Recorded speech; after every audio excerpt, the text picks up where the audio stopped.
All right, welcome back, folks, to more the Ur-Quan Masters.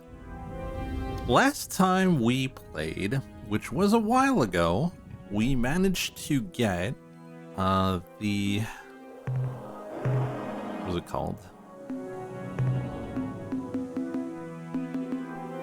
The quasi portal, and that allows us to go into the other hyperspace, which also allows us to go into areas much further than we could. The question is, well, the problem is, we don't know where each portal leads us. And by doing that, we might do a lot of save scumming today. Because there's a few things we need to do. First off, we need to get the Yehat back on our side. We can do that because we've saved the Shofixti. We also, now that we have access to everything, we probably, I'm looking through my notes here, there is one thing we have to get, and that's the hyperwave module. And by getting that, we can trick the Ilrath, which is something we wanted to do from the start, trick the Ilrath into joining us. Also, with the hyperwave, we can go see what's it called again? There was two races that wanted to merge together. Where was it?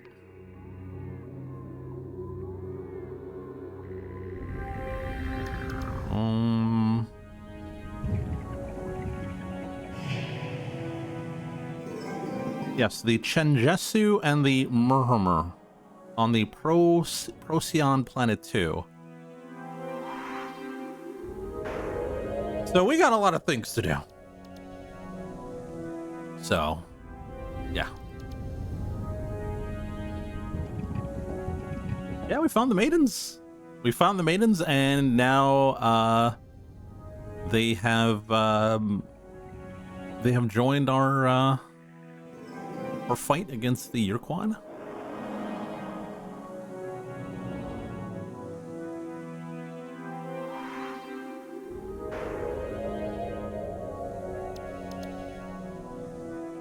They're so dead. It's okay. They reproduce very rapidly. The Yehat, that's what we're gonna do today. We gotta go find the Yehat. But first, we have to save scum like hell.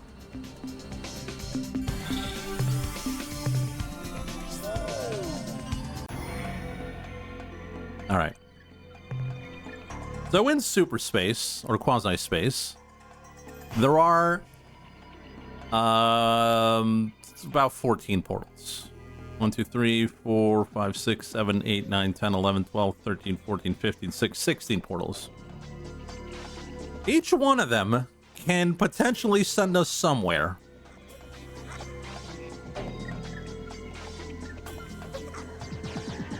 We need to go next to the Yehat.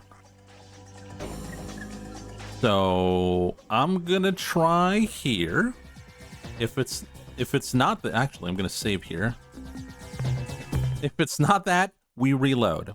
If it's not the other thing, we reload until we find the thing we need to do. Because we are very short on time.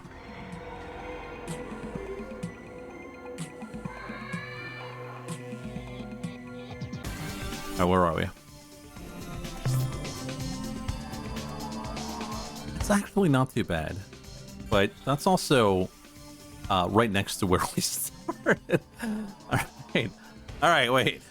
Hold on a second. Not there.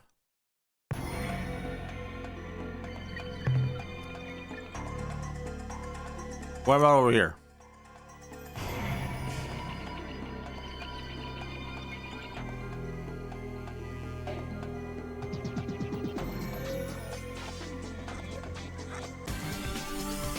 Alright, where are we? Okay, this is good. We're near Mycon, but that's okay. Let's just go to whatever planet. Scooty.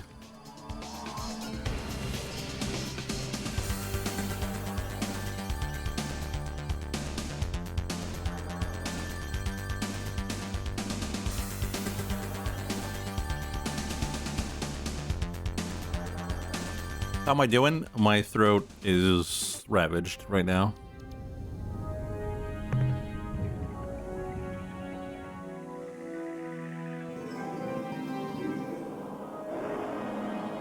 I know. Get mine out of the gutter.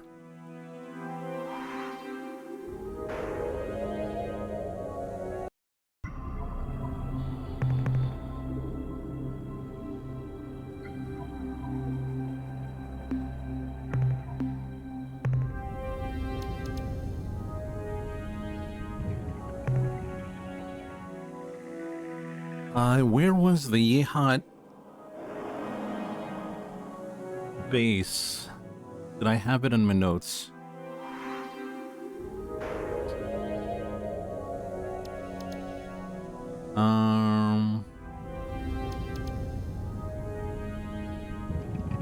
Gamma Serpentis. Gamma Serpentis. Where the hell is that?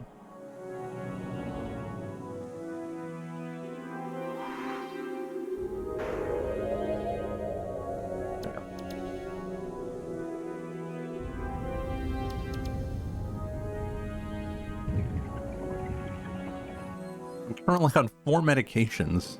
I hope you're okay. I'm just having a honey lozenge.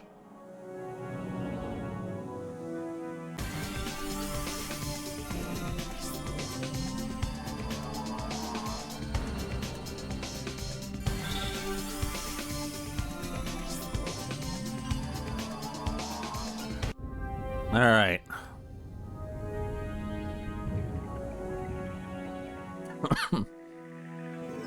Are we the masters of Ur-Quan? No, not really. We got a lot of stuff to do. There's a lot of stuff here. I mean, we can land, collect, get out.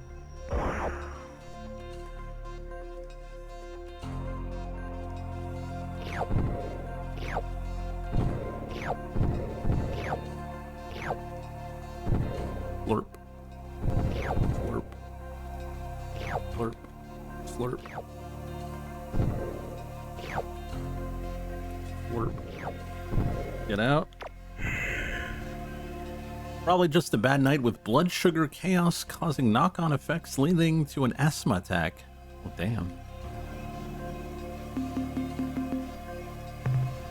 Well, get some good rest. Hot water. Lemon. It's my answer to everything. And it usually works.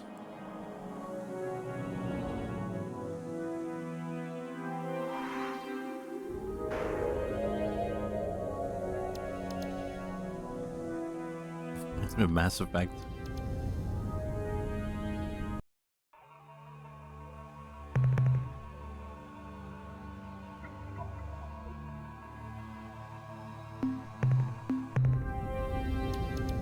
I followed Lucky's advice, now I'm dead. Well, that's... Why would you follow my advice? I'm a streamer, not a doctor.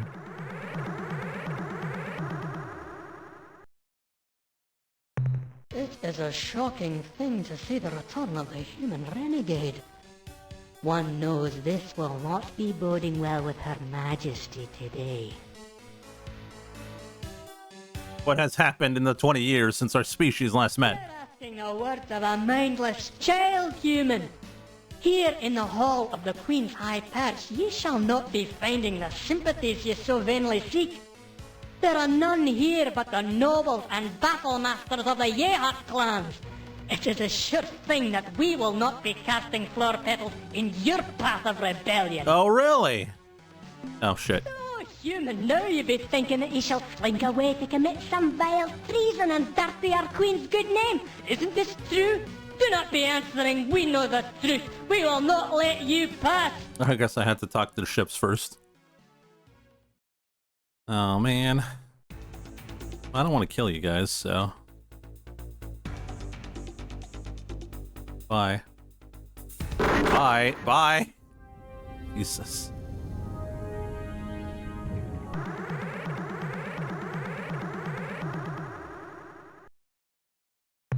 Human, you try our souls with your return. What is it you be wanting now? It may come as a shock, but the shall fix thee are reborn. If this is being a true thing, there will be many changes, but we are a species long wise in the ways of deceit. You must be proving these words you say, Captain. Send the show fixed to us as a way of proof. I'll send the show fixty, but don't mess with him. We're scanning the separation of a vessel from your fleet, Captain, and indeed its configuration matches that of a show fixty scout vessel. This had better not be a trick, Captain. We are knowing the power of a glory device, and if you detonate the weapon near us, the price for you shall be dear. Very dear. The scout has docked, and we await the pilot's appearance at the airlock. The atmosphere cycle is complete. The door slides open, and... It's true! The show fixed the alive! Look at that fat muzzle, those shining black eyes, the sweet claws! Our children have returned from oblivion. But now we are faced with the cruelest truth. We who have sacrificed our honor, we who have lain with the enemy, we are not worthy. We are nothing.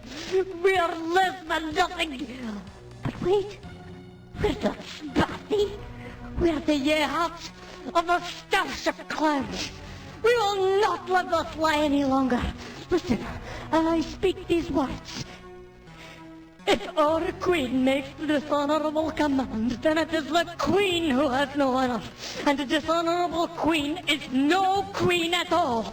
We, the Zeep, are the only clan who remember the true meaning of honor. We shall tear the queen from her throne. The 2,000-year reign of the Veep queens is over. The revolution has begun! The revolution? Uh-oh. I may have caused some irreversible damage here.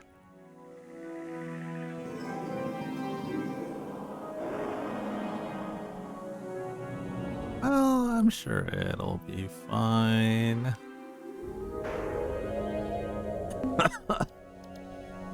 Is that a 30 stream streak? This is for the best? Well, the best for me. The voice actor went ham. Don't you love it?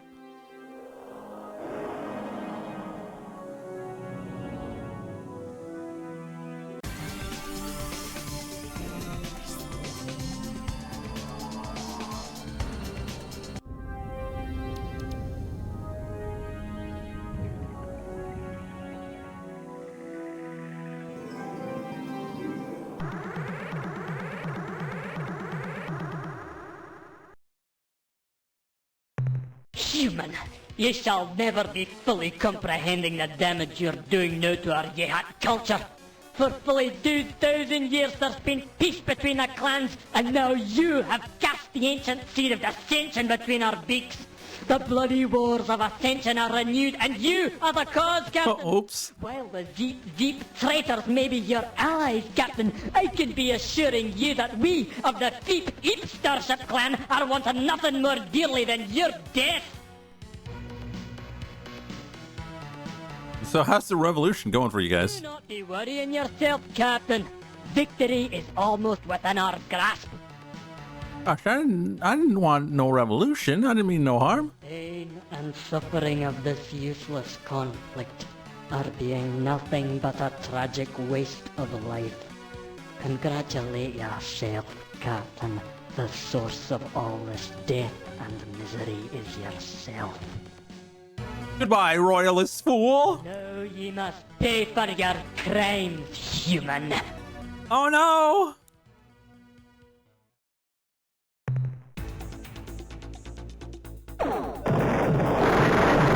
Ow, ow, ow.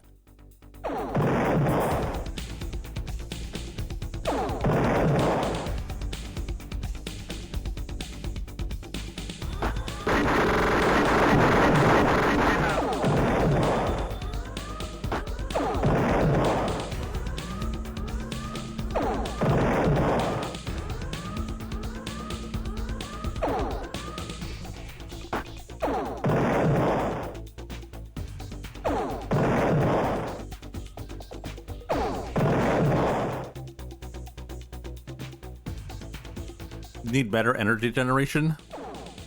What?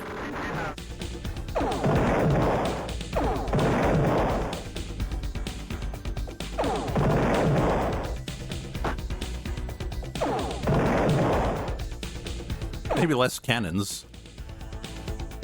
And then again.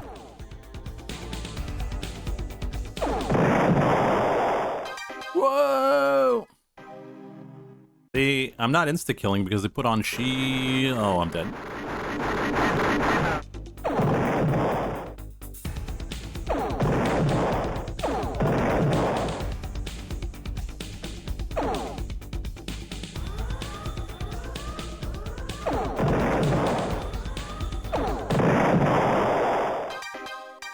Whoa!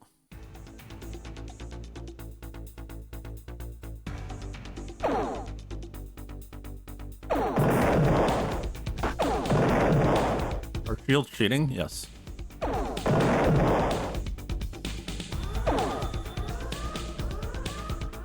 I don't have shields.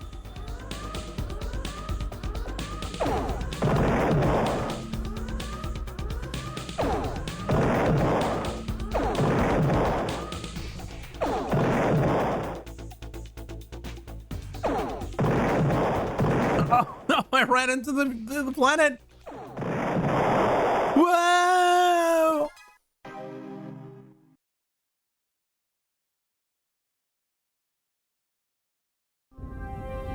I'm curious.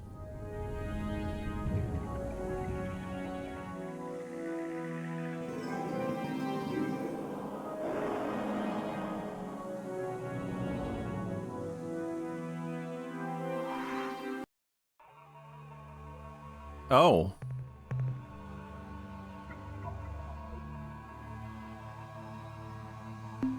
Oh.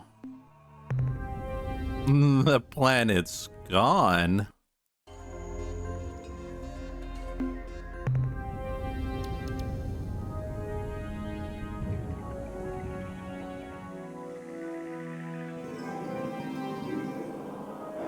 Show fixies are back, baby!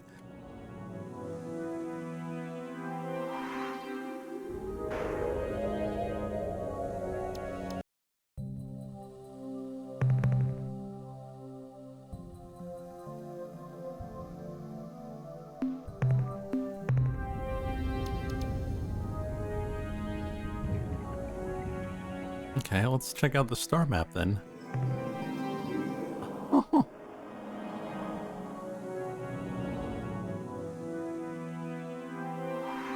Oh.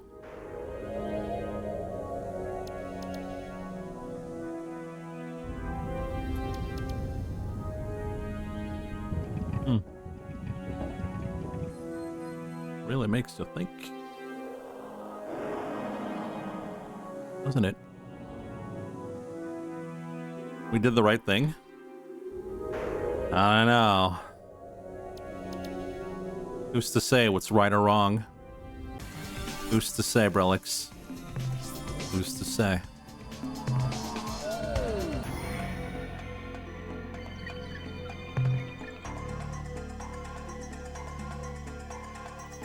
Gotta get more people. You?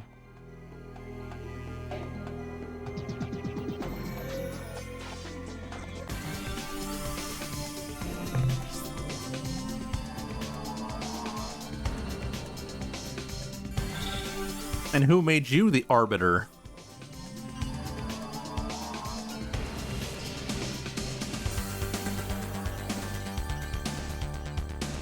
Oh, okay. Oh, it was Franco.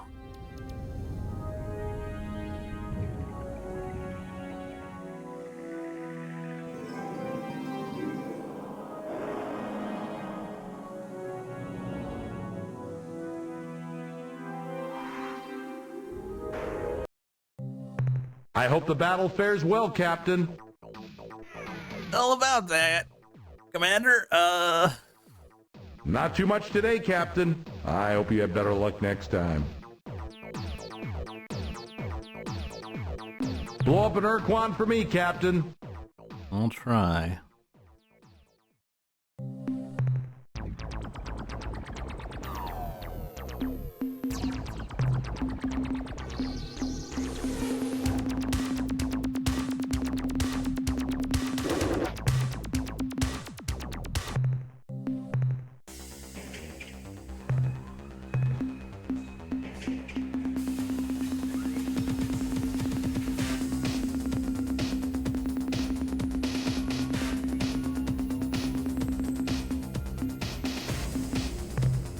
Okay. Well, that's good.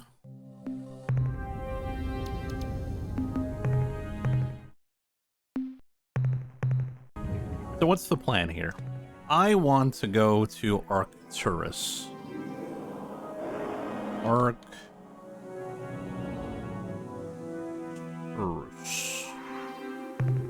Where's that? Where is that? It's over there. Oh my god, that's on the far right.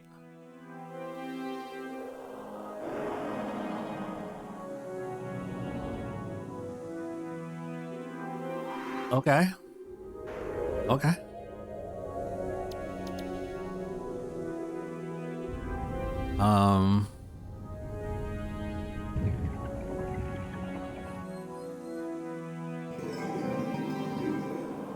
Yeah, we'll take the wormhole, but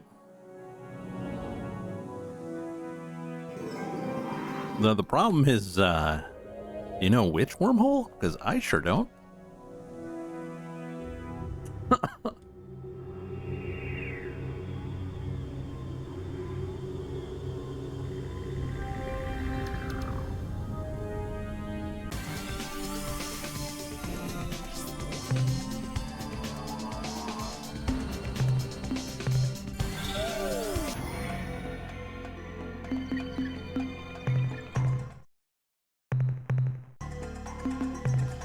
Okay, well, I'm gonna assume they're like right here. Like maybe this is a condensed map of the whole world. Or maybe it's not. I don't know. We'll find out. Alright, where are we at? No, we are not in the right spot.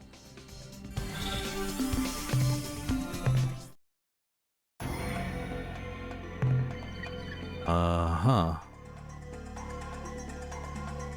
Right. Oh, well, there's one right there.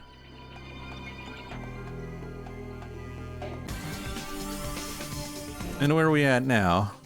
Oh, we're right in the Ilrath. Okay. Not that one.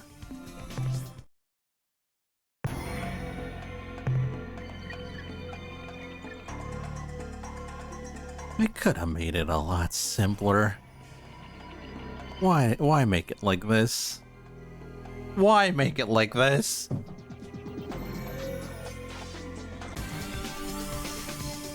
Pen and paper?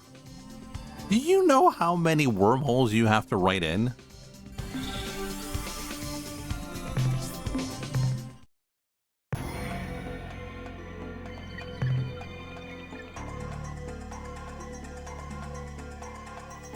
$16, actually. We counted them earlier.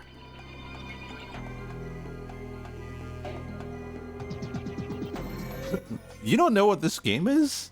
Sugar. You missed out. Alright, where are we? Huh. I mean, we're in the right direction.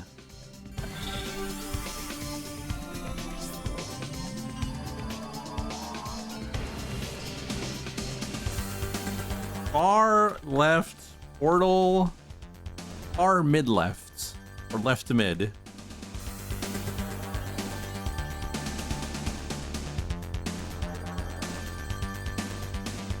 Can't believe I'm writing this down.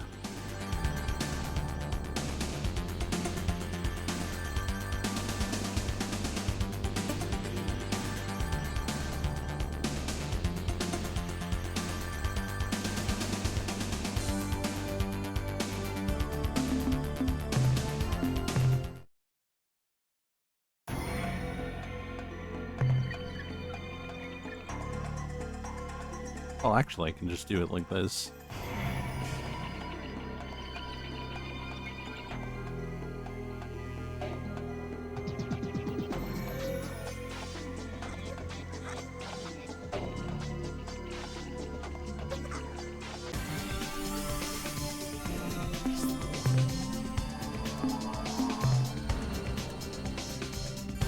Where the hell am I?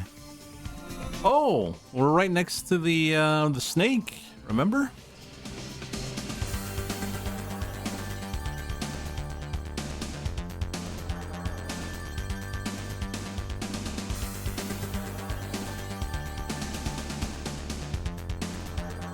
Alright, we're going to be writing down a lot of portals. It's going to suck, but we have to do this.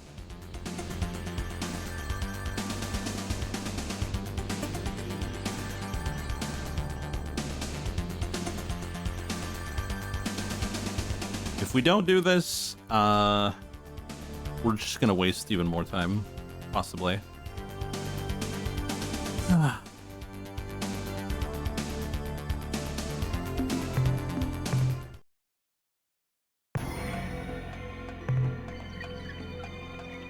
That was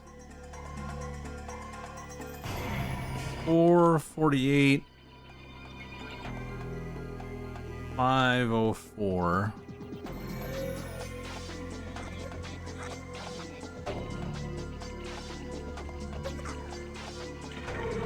Okay, what is this?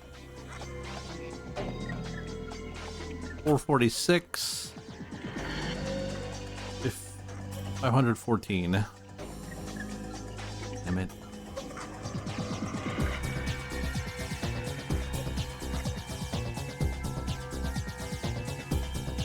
Where does this lead us?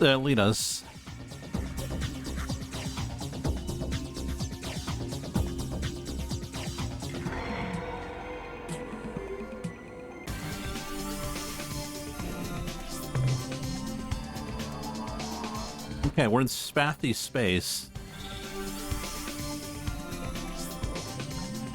230.3, 398.6.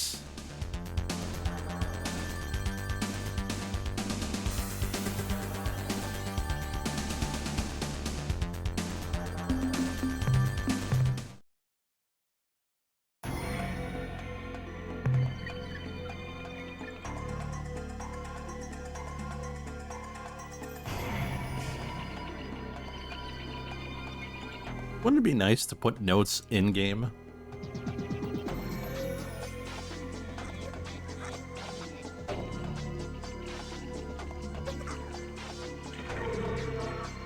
Like a little tag where you go, oh, this leads to... No, I can't have that. I gotta have a freaking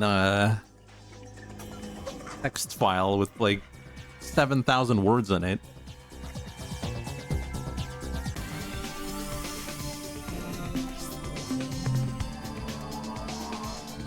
That's not too far off. 172.9.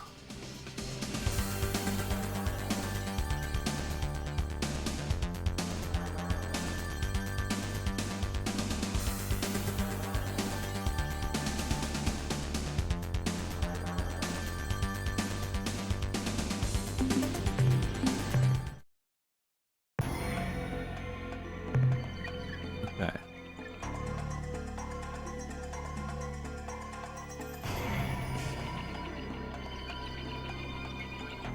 $520, $540.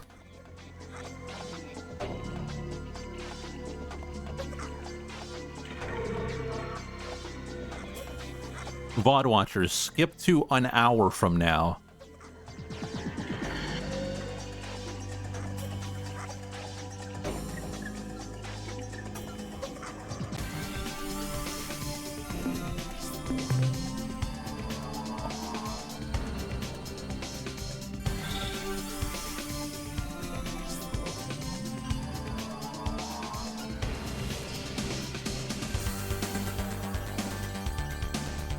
That is right smack dab in the middle of Ur-Quan space.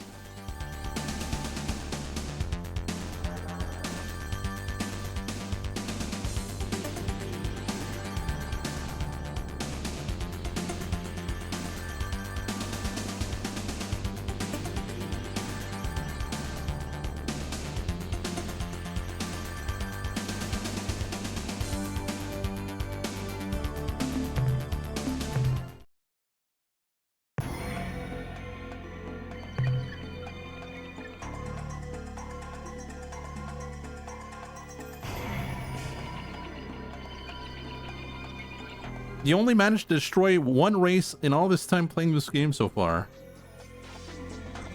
Yeah, that's true. I'm kind of slacking, to be honest.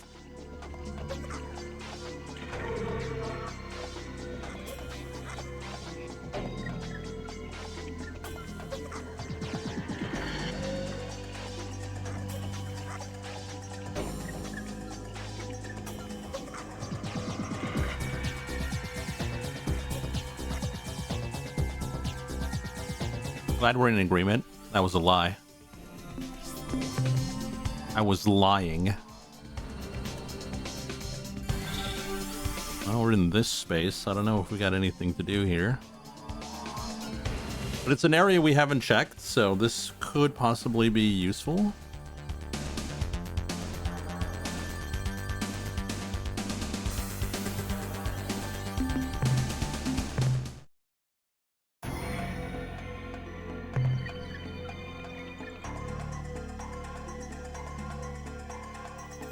$544, $532.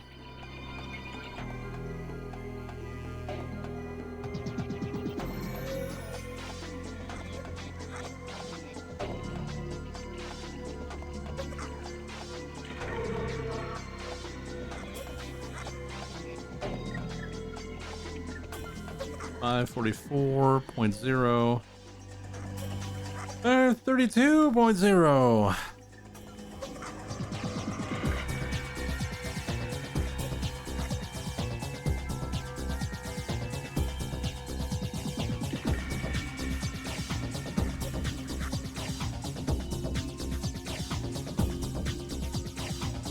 Actually, the Spathy are still alive. They're just hiding.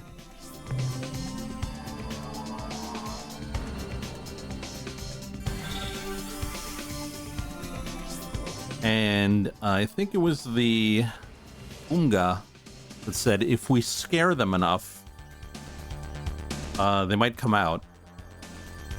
So we're probably going to need the hyper wave thing. So we need the hyperwave for the fusion guys, we need the hyperwave for the Ilrath, and we need the hyperwave for the Spathy. Maybe.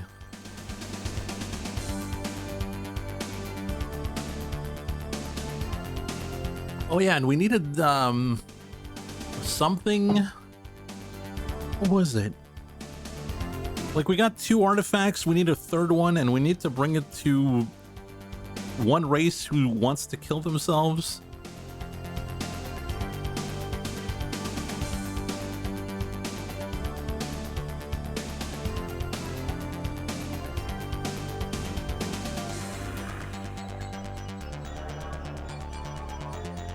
The Aquari? No, the Utwigs. The Utwigs.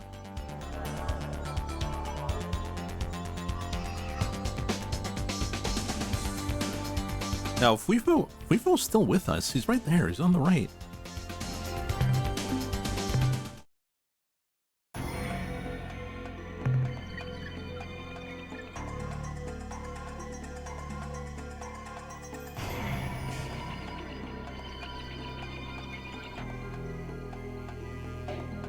I have 20.0, 5, 14. Oh. Boy, I wish this was automated. I wish I looked this up instead of doing it manually.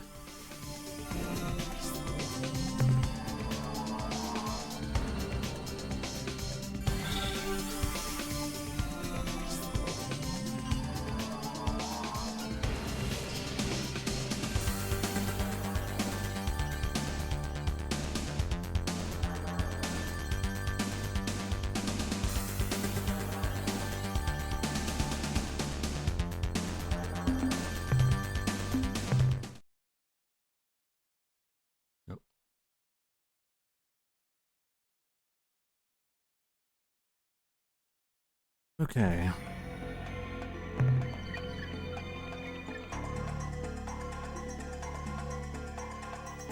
So these are all done. I have 30. 28 leads to that. This leads to that. I have 46. Leads to Spathy Space. I have 48. Leads to...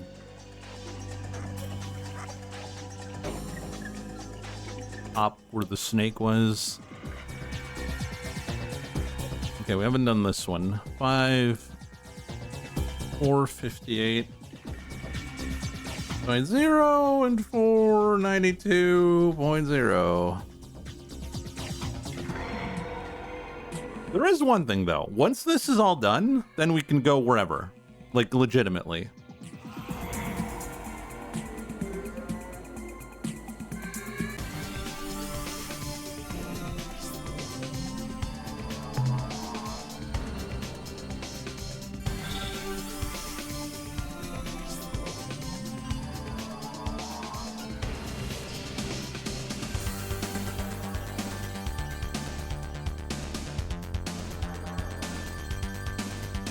But, you know.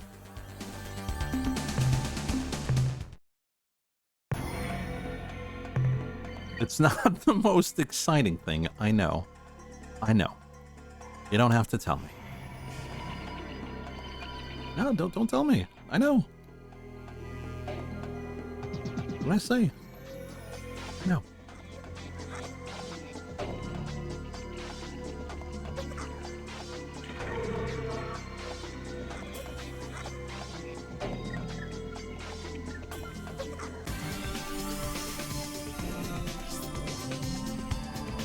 611.7 or 13.1.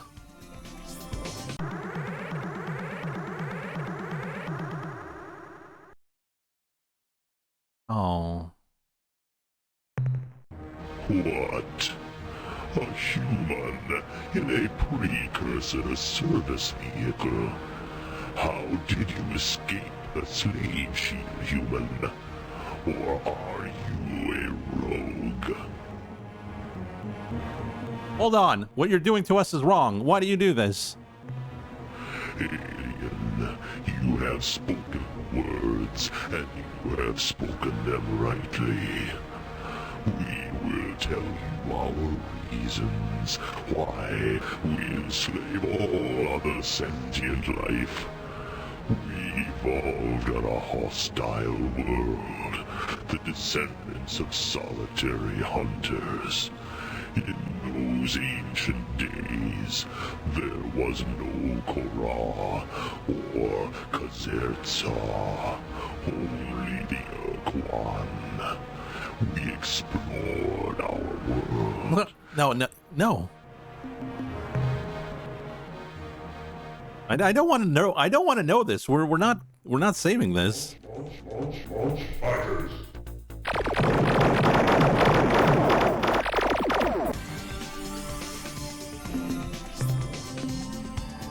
I don't want to get spoiled.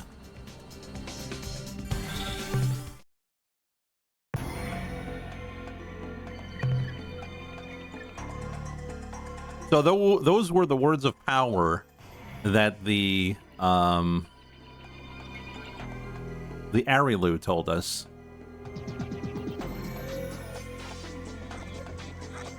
Remember the Arilu? Which were like grays?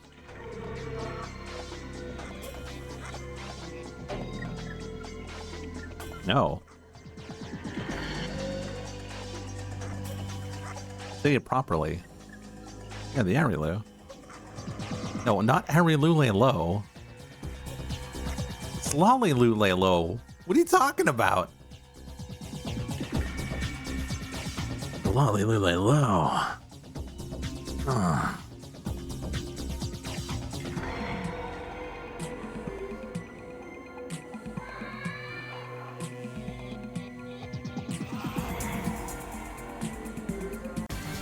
No, you're not gonna gaslight me. Think you can gaslight the Metal Gear fan that I am? #1 fan. Yeah, that's not true, but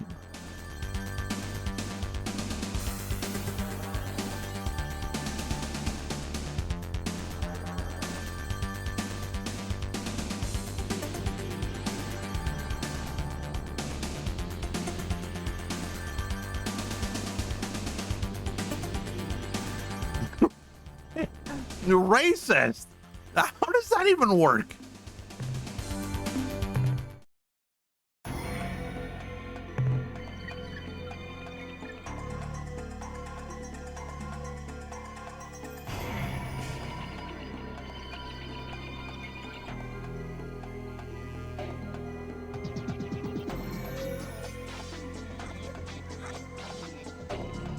If you're such a fan, which is the best boss fight? Well, obviously, it's the Metal Gear in Metal Gear 2 Solid Snake, where you have to throw grenades on the Metal Gear legs 20 times and then put C4.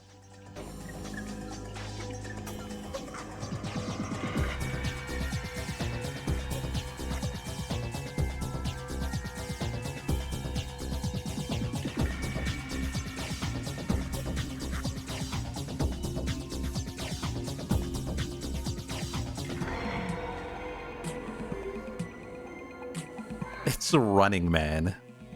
That Running Man's alright.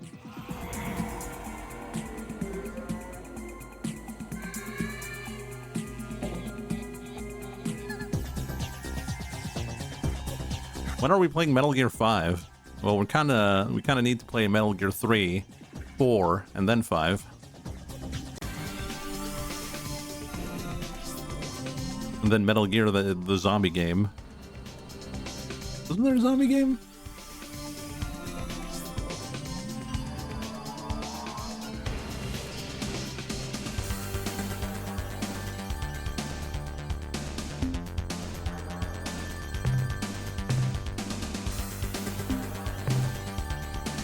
Best Metal Gear was Metal Gear Solid 1? Was that your childhood game? Oh! Oh, nice! This is where we wanted to go.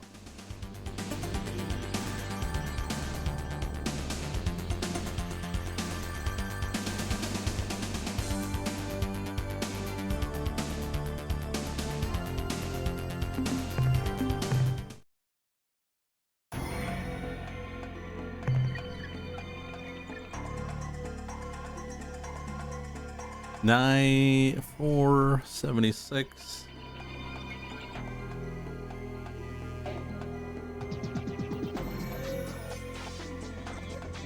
$458.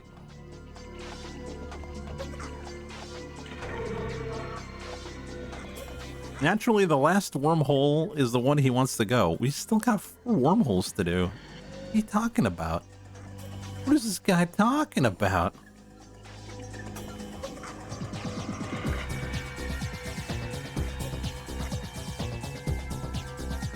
I got your wormhole right here.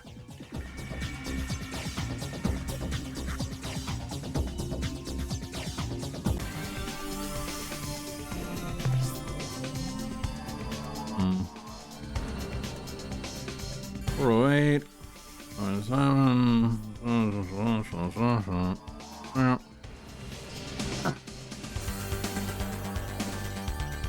And then I just close the file and don't save, so I have to do it again.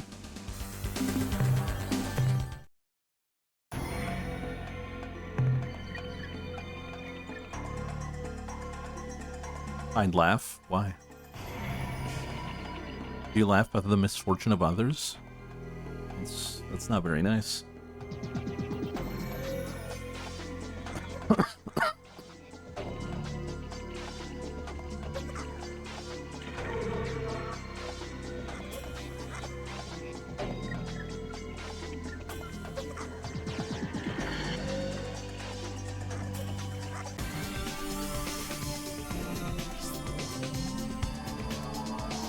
Is this close to Earth? No. Like Shofixty area, right? Where are we? Oh yeah. Close to Earth.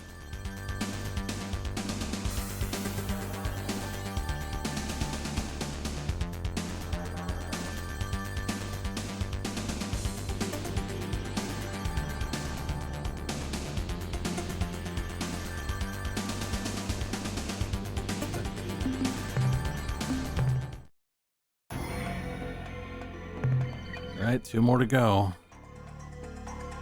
502.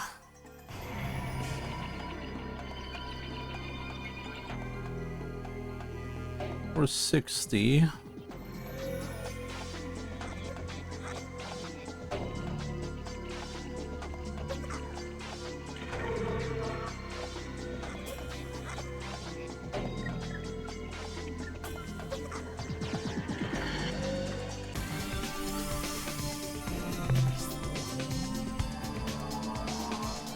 Ooh.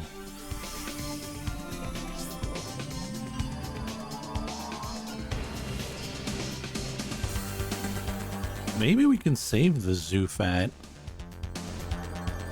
The Zoc fat. Zoc fat.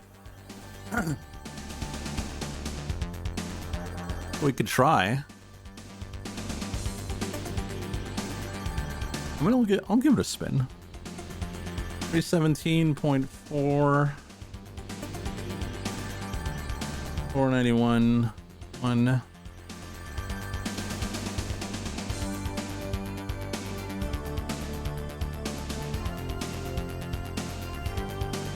I give it a spin now. That are in Alpha Tuckanay.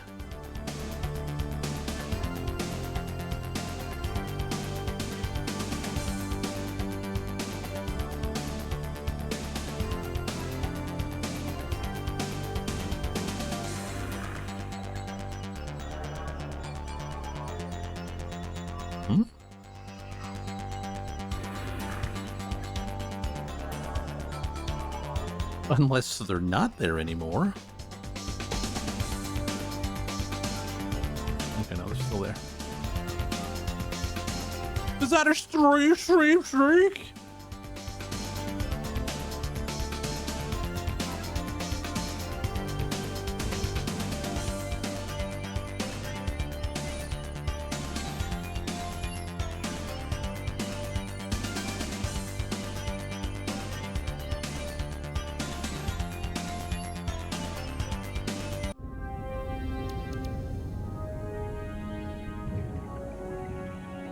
This should be on planet 1. Unless they're gone now.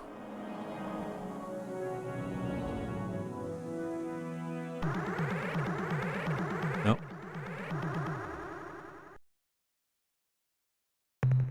Ah, it is the alien from the Tenjessu's Alliance. Just look at those weapon pods on his ship. We hope that during this visit, we can make clear to your species the benefits of a mutual assistance pact. But we're also armed to the teeth. So don't try stealing our atmosphere or anything sneaky like that. What's happening around here? We had a close call last week, One of those black ships was snooping around the system. but before it got to our world, some of the green ships warped in, destroyed the black vessel, and then left immediately. We got lucky. 10 years about the war between the two alien races. Our reconnaissance ships have returned once more. With bad news. Based on what they have seen, the Korra will defeat the Ur-Quan in less than 6 months. Bummer! And based on our last encounter with the Korra, we expect that when they win their war with the Ur-Quan, the Korra will move through this entire region of space, destroying all intelligent life. Major bummer! Oh, no. 6 months? Gulp. I thought I had more time. How wonderful! We accept! Hooray! How marvelous! Yeehaw! Captain, we are delighted that your people have made this choice. Now we won't get slaughtered. In exchange for our cooperation helping you with captains and ship designs, all that we ask for is your protection. So we don't get slaughtered. We shall begin fulfilling our commitment at once. We will transport officers and our Stinger design to your base immediately. Why, heck! Maybe I'll even make the trip to your planet. I'd make a good starship captain. Captain, I'm pretty darn mean in a fight, and there ain't nobody better than me with a thrusting stinger tongue attack. Attack? Sure. What do you want to know? Just ask away. How do you know about the other alien races? Not much, to tell the truth. This space exploration stuff is kind of new to us, Besides the green alien ship which have only tried to kill us, and the black alien ship, which have actually been quite successful at killing us. the only other starships we have encountered are strange tumbling red probes, which profess to be on a peaceful mission. But then attack like slavering Zabrankies. We believe that the probes are actually robotic scouts, which have suffered some kind of malfunction resulting in their aberrant behavior. And what's worse, they are multiplying. Yes, that's true. The probes seem to be replicating at a geometric rate. Hey! That means if there was only one last week, then next month, wait a minute, let me calculate. That means next month there'll be a whole mess of those things. By backtracing the probe's course path, we have been able to calculate that the source of the probes is somewhere on a direct line that includes our star and Epsilon Muscae. Go get 'em, Captain. You would need a very large prime number. Solve the probe problem we already have. Ah, cultural exchange. A good idea. Yeah, let's tell 'em about Frungy. Be quiet, you fool. He asked a serious question. He doesn't want to know about Frungy. How do you know? What makes you so smart? You never even asked him if he wants to know about Frungy. Why, I'll bet right now he's wondering, what is this wonderful sport Frungy? How is it played? What kind of equipment do you need to play Frungy? And I wonder who's ahead in the Frungy Championships. Ah, will you shut up about Frungy? If you say another word about that stupid game, I'm going to lose control and blow a cloud of spores at you. Yeah, okay. Don't blow your sack. I won't mention Frungy again. I promise. Don't blow your sack.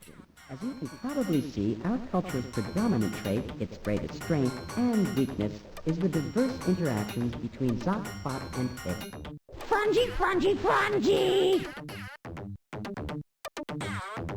The Stinger is the peak of our technological prowess. It's totally awesome. These vessels are cheap to build and can be quite effective in short-range combat. They turn on a small round thing that's real small. A dime? Remember, though, against most ships, the Stinger must close distance immediately and give unrelenting tongue attacks until either the enemy or the Stinger are destroyed. Yeah, the tonguing is the best part.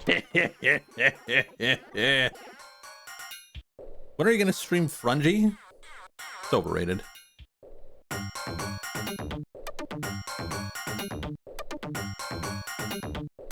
Nope. Not a word. Our past?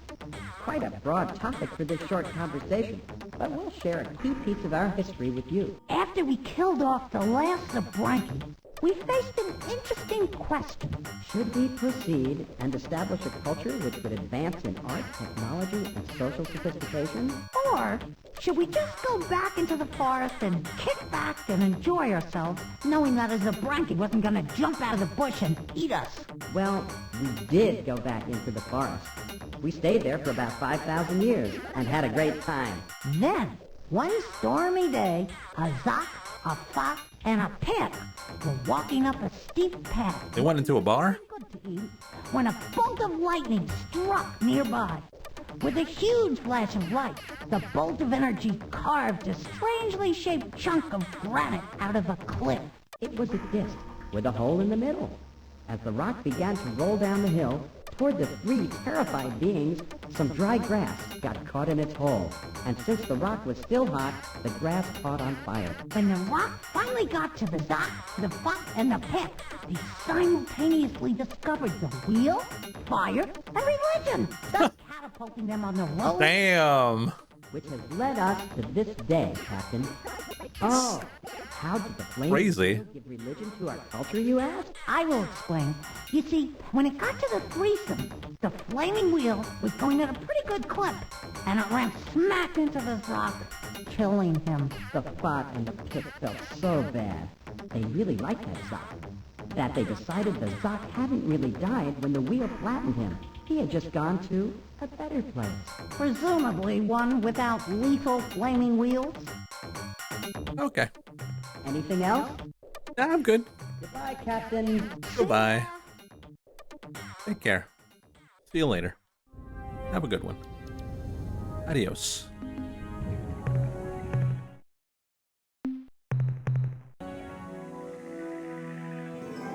Right, well,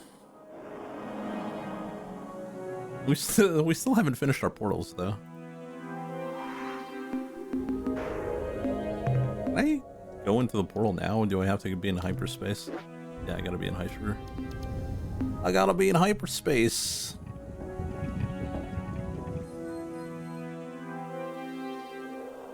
Who's your favorite Ur-Quan alien?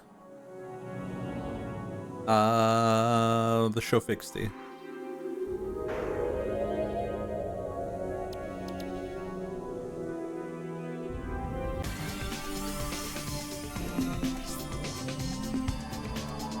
They're all dead? Are they?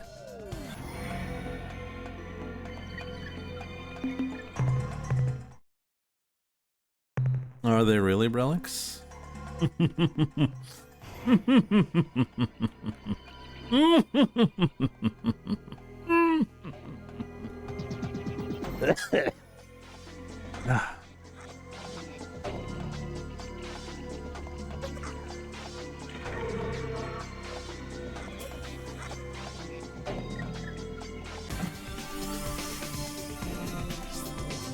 What happened there?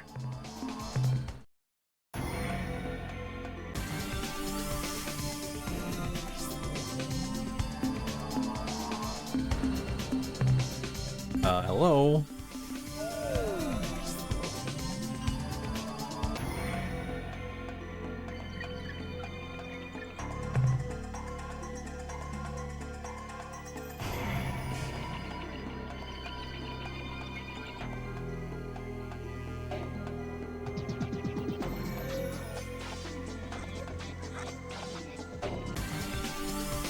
Okay, where are we? Right. Right. 662. 21. Okay.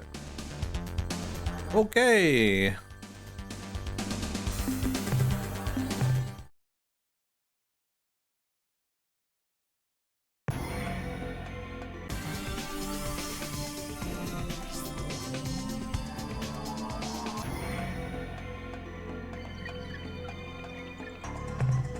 We wanted to go to 468.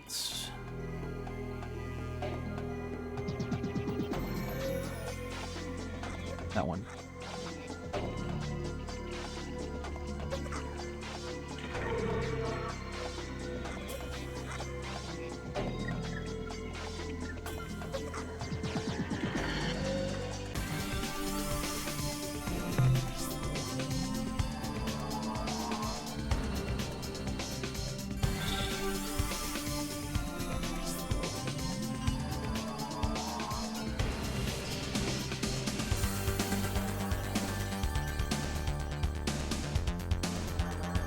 Arcturus.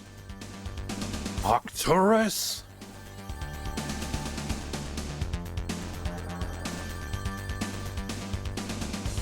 It's the name of the bad guy in StarCraft.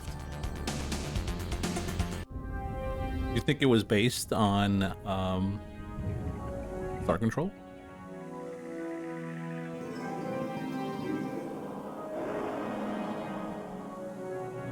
StarCraft has plot. But of course.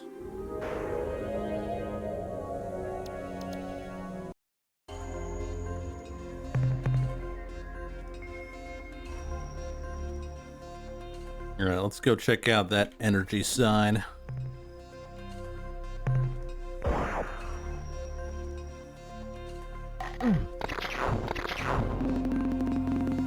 from the surface. We have found an immensely powerful hyperwave transmitter here on the surface of this moon. It is sending a strong hyperwave signal outward onto the unexplored anti-spinward region of the galaxy. And since this equipment is extremely valuable, we have found no sign of any intelligent life on this moon. We have decided to disassemble the transmitter and bring it back to the ship. Okay.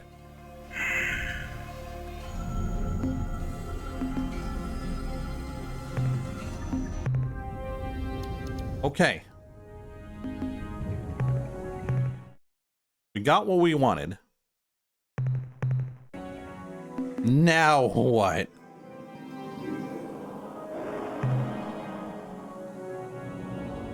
Hyperspace? Rate StarCraft's plot and compare it to this game. StarCraft's plot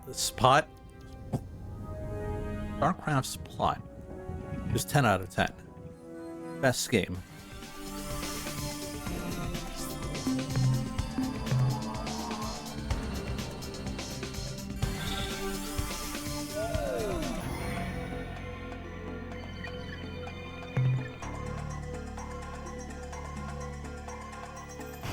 Should bring me to Seoul.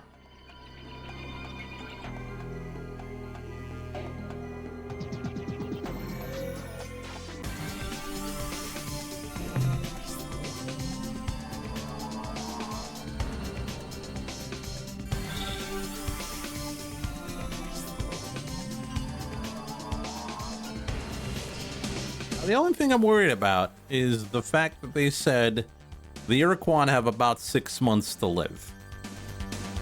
Which is bad, because if they're holding back the other guys, then we're in trouble.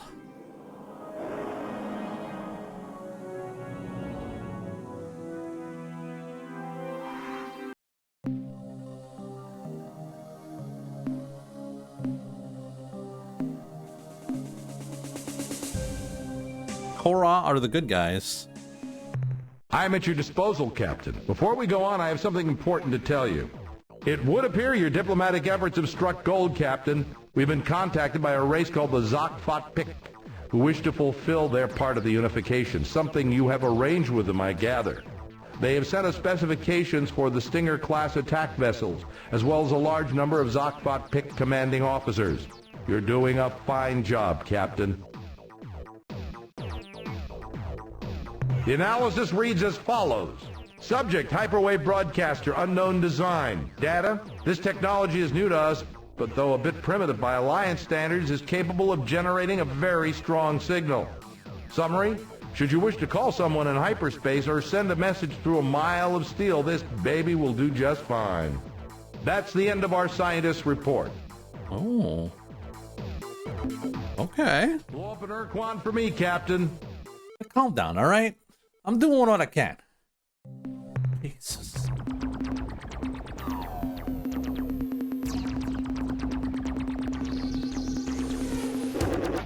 Oh boy, I'm running out of cash here.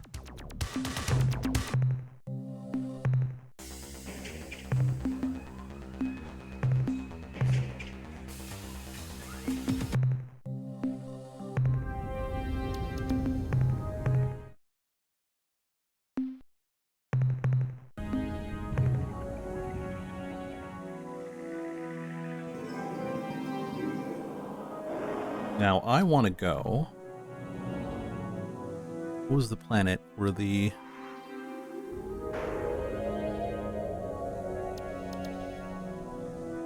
It was like around here. Procyon. That's the one. Is it faster the other way? I don't think so.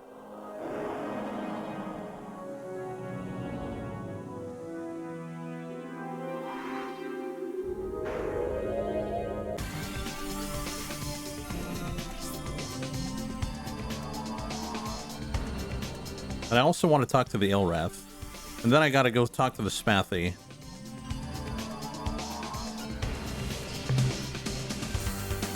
Okay. We're in their space.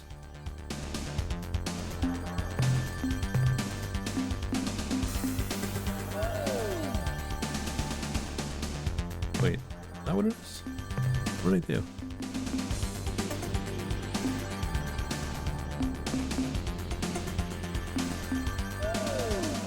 No?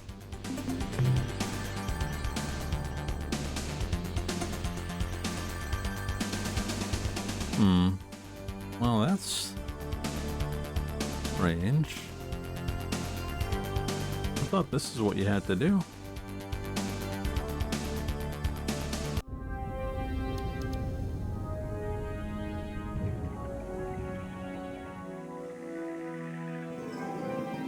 Right here. Yeah, there we go.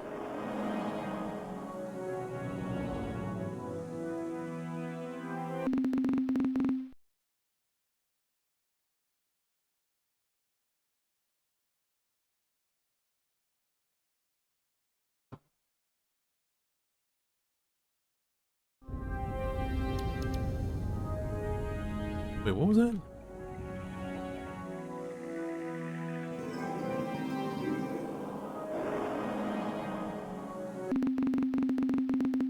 We have explored the interior of the starbase. It's abandoned. Oh, yeah, okay.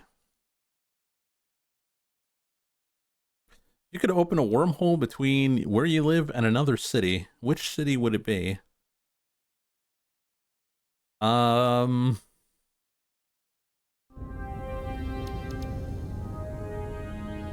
That's a good question.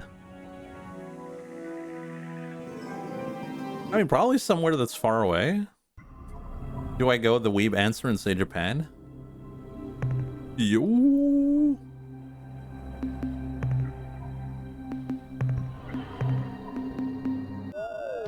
are the Genjasu. We are the Mernherm.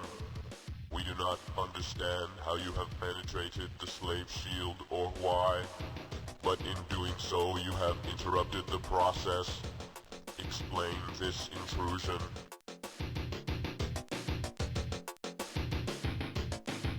We're struggling against the Ur-Quan. Can't you help us? Cannot be of any assistance now. We are in the middle of the process. I will explain. After we, Chanjesu and Mernherm, were defeated by the Ur-Quan, we chose to be encased in a single slave shield on this world. As soon as the Ur-Quan departed, we began the process. We initiated a synthesis of our two species, our two cultures, one crystalline, the other purely mechanical. This process, fueled only by the radiant energy of our sun, will eventually produce a new hybrid race. And when the process is complete, we will crack the Ur-Quan slave shield and emerge from our chrysalis like a winged insect unleashed from its cocoon. Then we will be ready and capable to deal with the Ur-Quan, their battle thralls, and their dreaded Samatra. We really need advice from you. Our wisdom is available. Detail your need. How radiant would you say your energy is? Probably like a low hum. You must find some way to destroy the Samatra. To do this, you will need a powerful weapon capable of destroying an entire planet. But that is not all. You will also require some way to distract the Ur-Quan, to give you the opportunity to use the weapon. Though your presence here is a painful intrusion, we will always provide advice whenever you request it. So basically, find a big bomb and throw it on the planet. Though your ship's design is unfamiliar to us, we now understand that you are of human origin, and so we will share with you our reasons for accepting the status of Ur-Quan slave. In 2135, our great alliance burned within the crucible of sentience.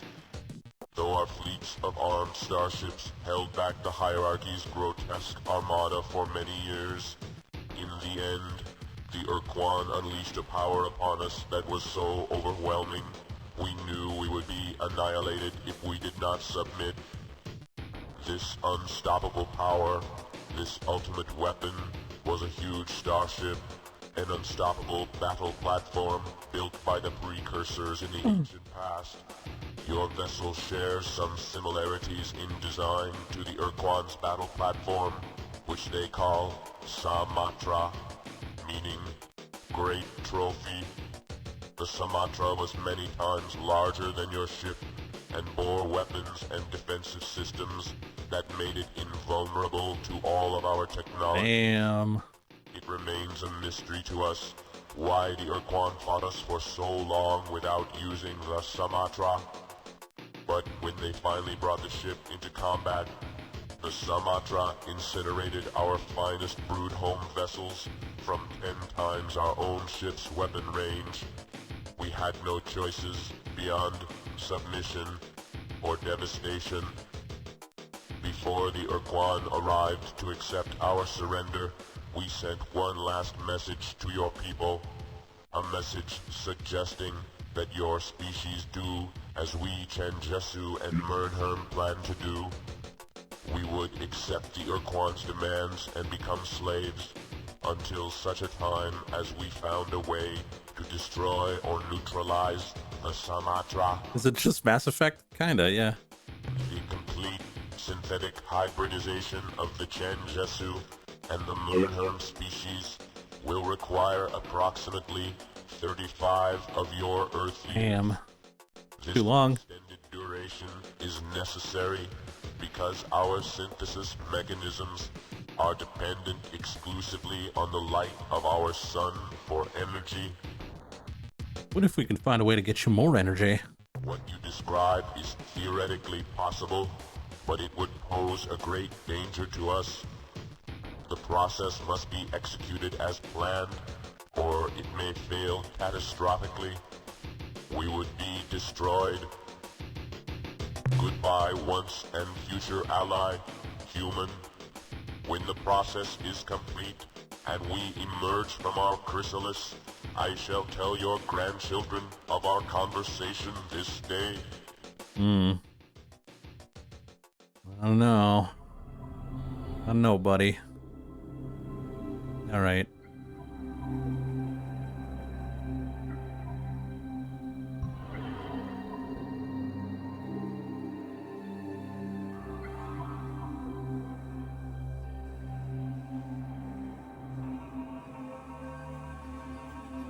Now, where were the Ilrath?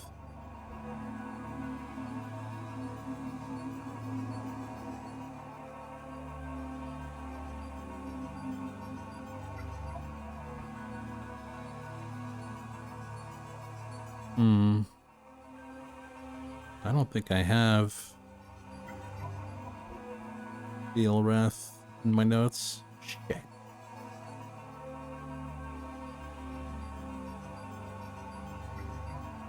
Cyrene are on Betelgeuse. Okay. Who?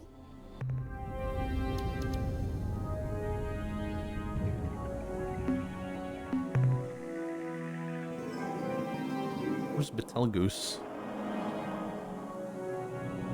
Oh, it's there. Interesting.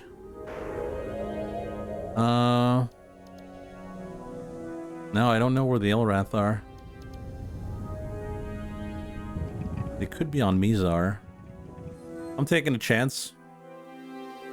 If they're not there, we'll just reload.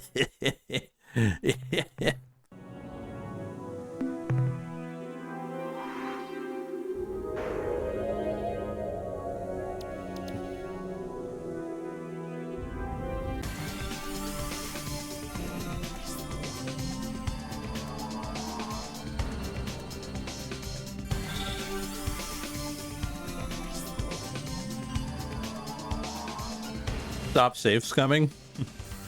Sorry, I can't do that, Dave. Oh.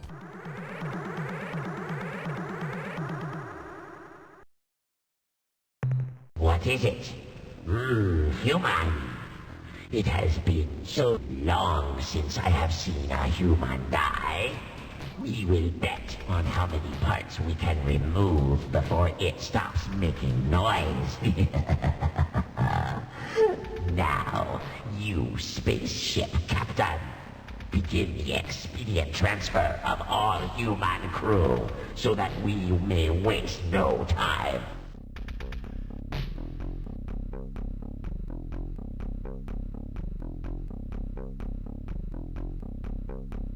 Your presence here is of interest. Please enlighten us. The goodwill of Dokar and Kazon that brings the father human to us. Were it not for the Dark Lords of Deception's mighty directive, we would not have the good fortune to intercept you for a festive limb ringing. Your fight for life, though futile, serves the noble purpose and appeases our honored deities. You have earned the right to hold your head high.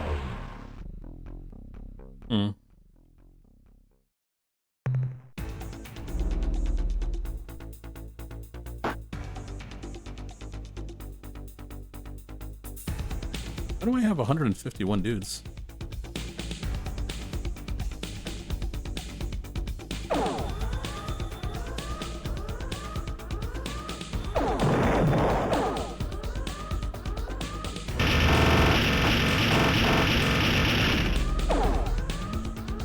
Yeah, I forgot they're like,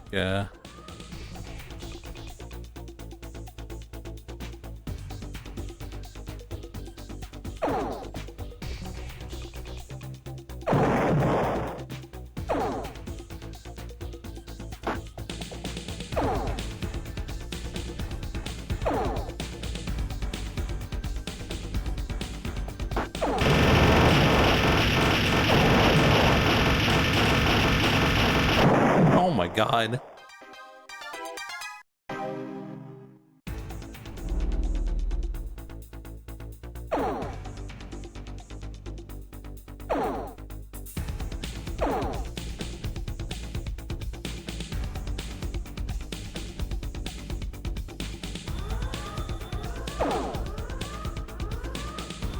Yeah.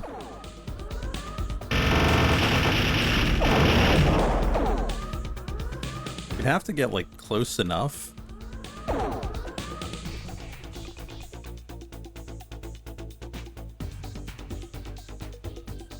I mean, we're already down to 100 crew.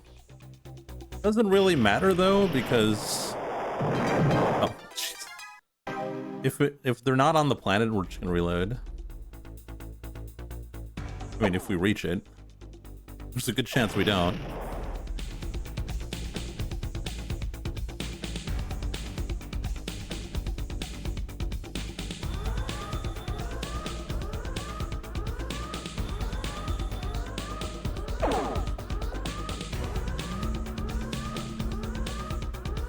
Oh.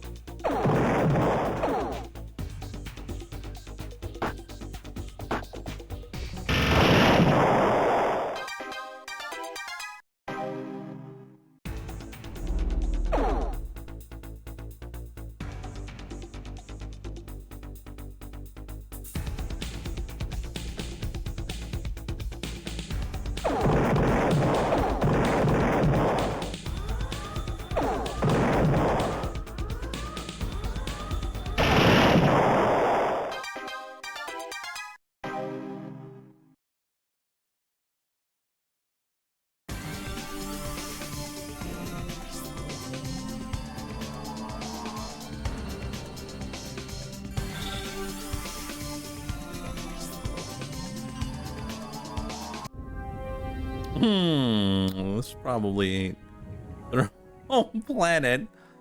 Oh no! There's nothing here. Mizar.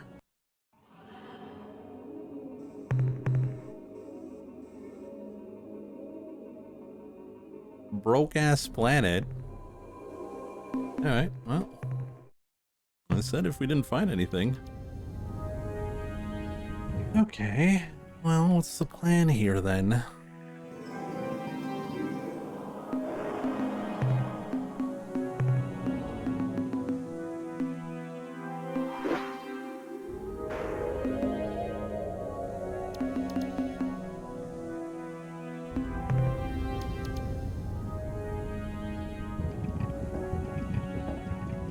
It would be silly to check every planet, though. How many days left? I don't know.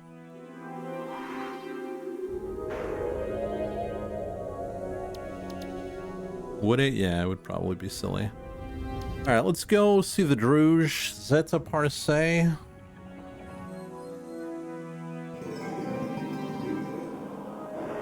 Where's that? Where's that? Zeta, not Zera, Zeta per... Okay.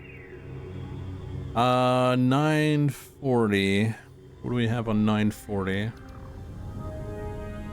And 200.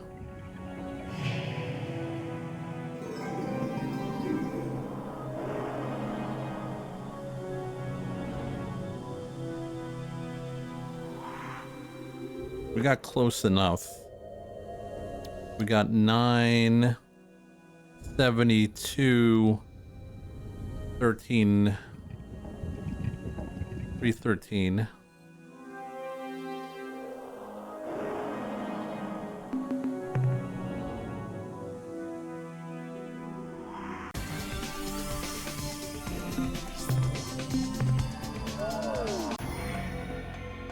Okay, so that was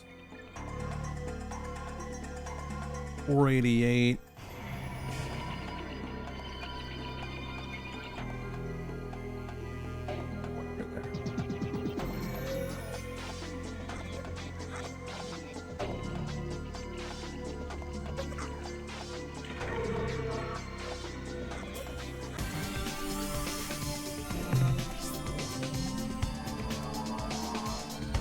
Zeta.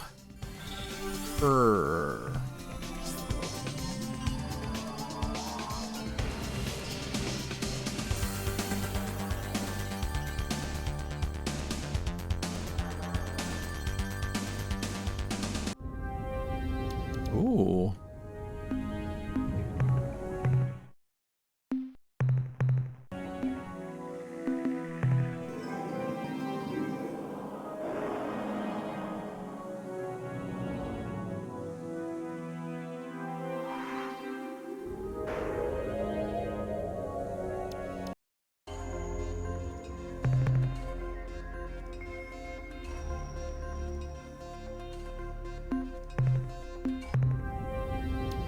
Not here. Is that a per se, or was it 1? Supposedly an evil race, profiteers. Let's find out. Attention, alien starship. You have arrived at the central trade world of the Crimson Corporation, home of the Druge. Be welcome and take advantage of our excellent deal. Our sensors reveal that you have one of our more powerful hyperwave casters on board your ship. Have no fear, Captain.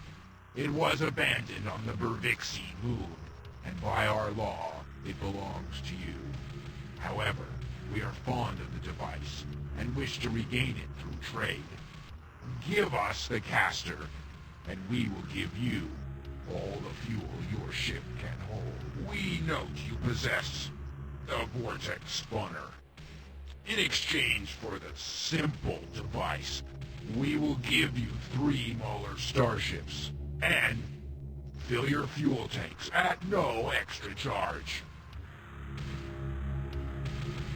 This is the heart of our operation, the vital core of the Crimson Corporation. 1 million deals are made here each day, perhaps more. You would be wise to take advantage of all our services, Captain. You will not find better deals anywhere. Since this is your first time trading with us, Captain, allow me to explain our standard operating procedures. we will sell you fuel, ancient artifacts, even our own Mauler starships. All that we ask in return is that you assign some of your Crew? to serving here at our trade world on a permanent basis. Gee, isn't this like slave trading? No, Captain. Slaves have no choice in their destiny, no freedom. We would never accept the permanent assignment of one of your people unless we knew that they had granted you the rights to make such a deal. People as skilled as your flagship's crew will receive immediate posts in our Starfleet. They will serve alongside our own true starship personnel, sharing every duty. I'm ready to make purchases. Excellent. Let us begin. Our inventory presently includes the Rosy Sphere, an ancient We need this. artifact of unrivaled beauty and mystery. Yours for the amazing bargain. 100 crew? 100 crew. The Trident of Wembley. Not just one. Wait, but which one do we need? 3 mystic prongs. Give this artifact its awesome capabilities. Are you strong enough to master its power, or will it master you? Cost? 100 crew. The glowing rod. What unearthly powers will you gain when you hold this coruscating step high above your head and scream, Kai Lai-Chi Lai! And it can be yours for only 100 crew. As always, we also have an unlimited supply of exceptionally high-performance starship fuel at a cost of 10 crew for 10 units of fuel, as well as a freshly assembled Mauler starship, which we will trade for 100 of your crew.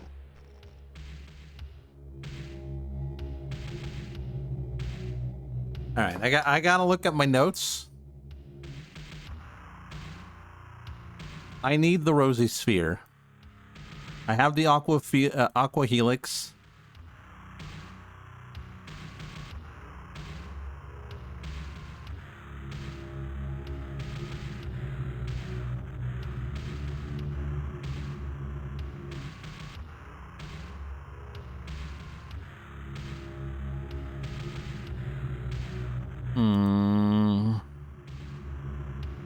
I get it.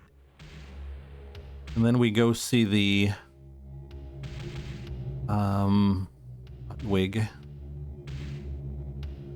the quarry.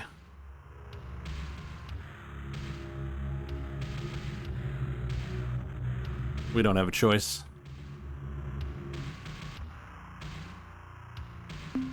I stride to the sphere's containment vessel and pull it slowly from its ancient cradle. The dust of centuries has made a gentle well. There, it has come free. Now, into your hands, I place the ancient sphere. Do you feel This is your new gaming chair. No, this is what I do when I take a medium-sized break. penetrated the skin of your hands into your soul? Well, it soon shall, Captain. Just keep trying. Are you sure? As you wish. Return soon, Captain. Your patronage is appreciated.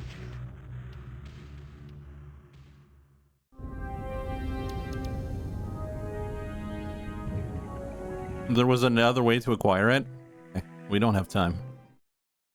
We ain't got time for this.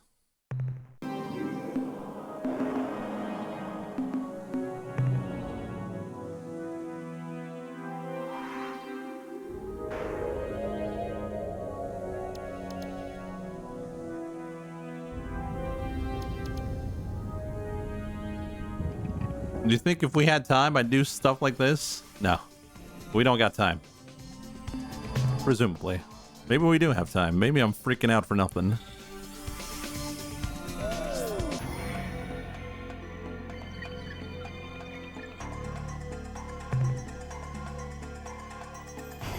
Oh shit, I don't know where, I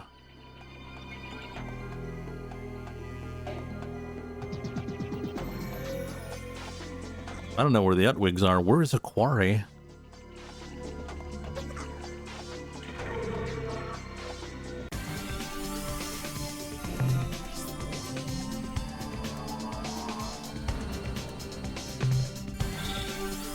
Okay, it's over there. Quarry.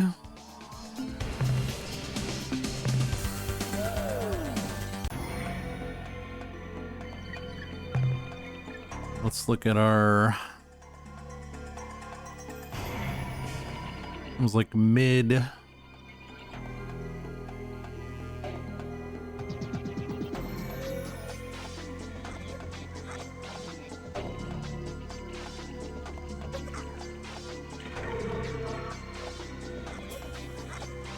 $544, $532, $544.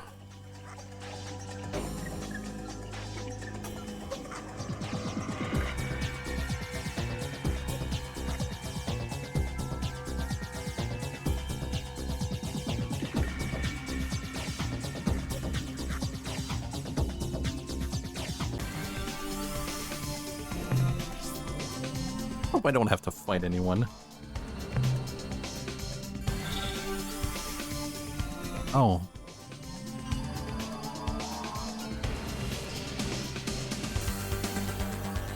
Why did I think it was there?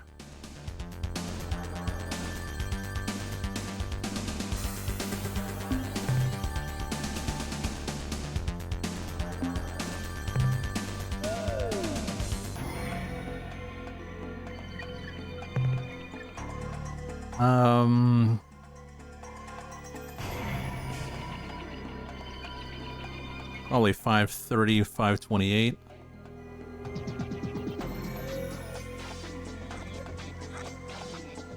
I'm lost in the Virtual Boy. Virtual Boy was red. Oh, okay, well, you mean the other space? Yeah, I guess so.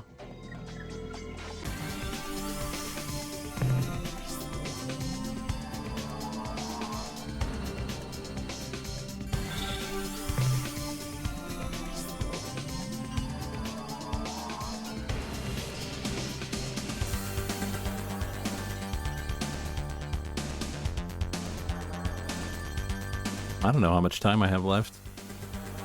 I'm sweating here.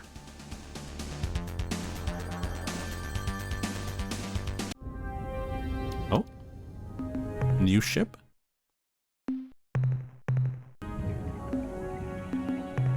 You're fine. Based on what?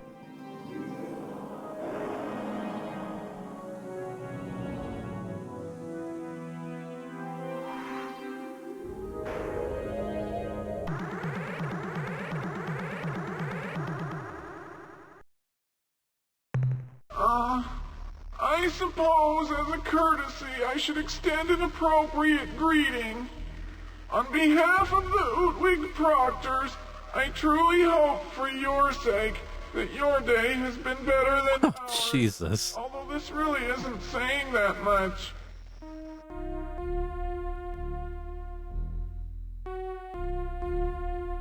This is Captain Zelnick representing the Empire of Zelnick. Please respond. What good would that do?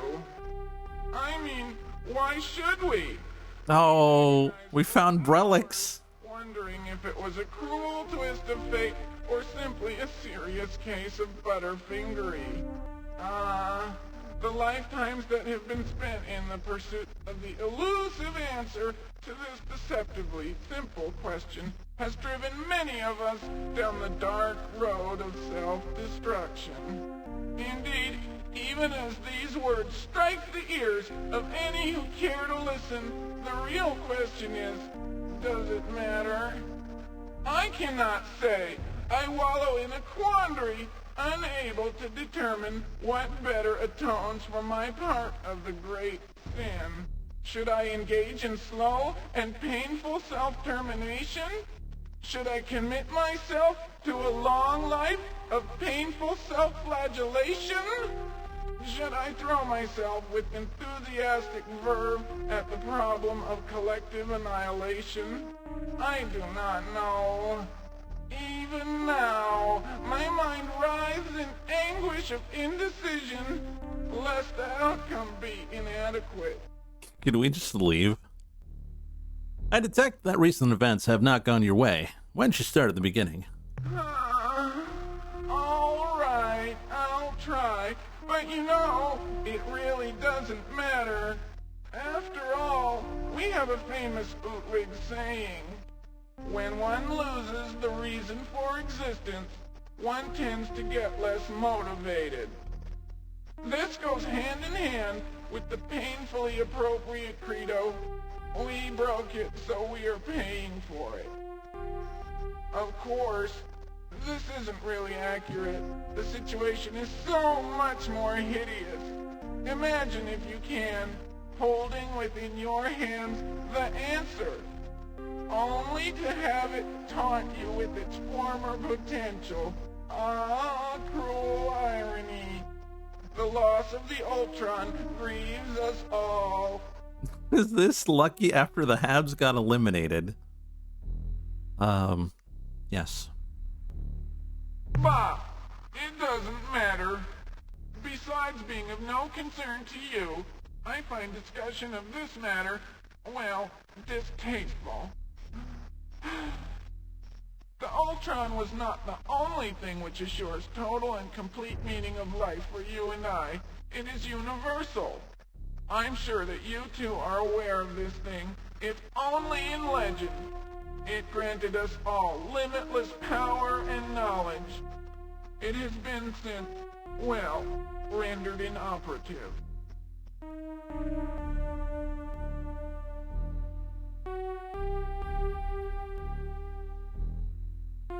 Just because you busted your ultra thingy, don't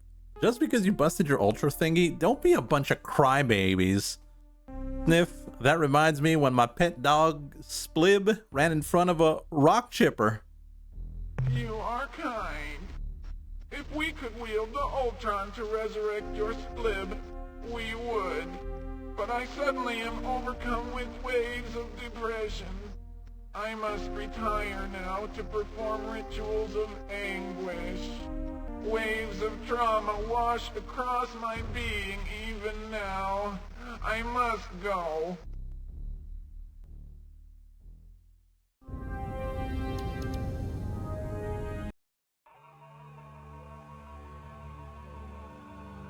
So now that you know how short on time you are, Lucky, without an alliance with the Supox and Utwig, the Death March starts on February 2159. I did not know that. So now I'm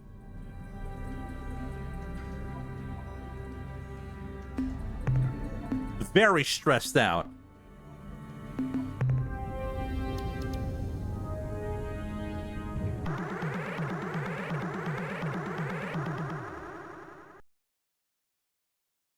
Just go away.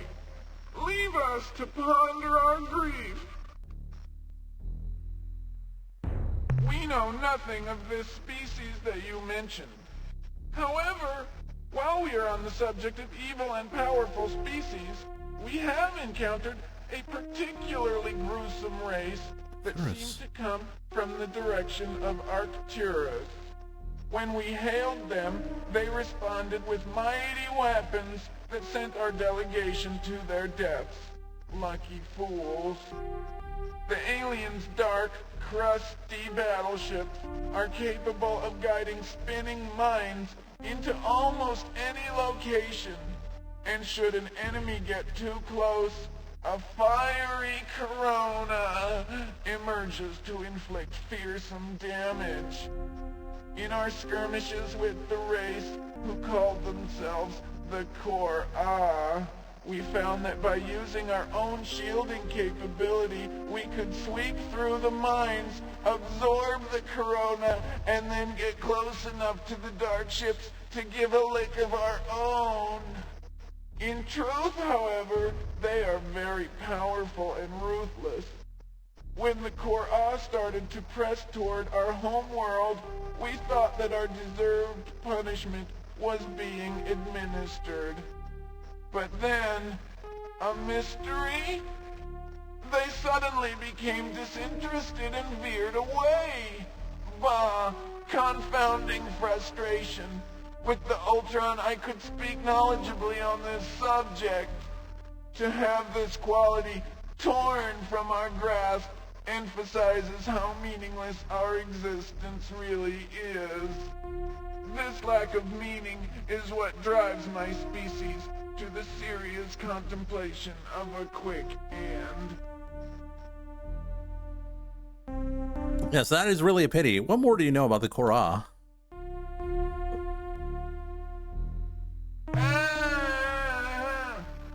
Your query He's so Brelix. painfully reminds me of the Ur-Quan and what it was for the universe. I could tell you all and correct all that is wrong in the universe. All I can Lucky, why aren't you streaming? Their stated purpose is to seek out new life and new civilizations and then annihilate them. We seem to qualify as such, and that is why it is puzzling that after pursuing us with some tenacity, they suddenly turned away and headed toward Craterus. All this speculation would be unnecessary if only we had saved the Ur-Quan. It would not have taken much. A diving catch, a thrown pillow, even a fuzzy wumpus would have broken the fall satisfactorily. Indeed, a panel convened to analyze the possibilities concluded there were at least 623 ways that the Ur-Quan could have been saved if we had been prepared. Let us cease our discussion concerning these matters. Oh.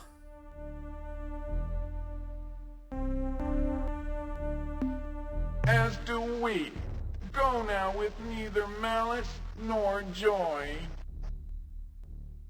The Brelix. I'm gonna call them the Brelix.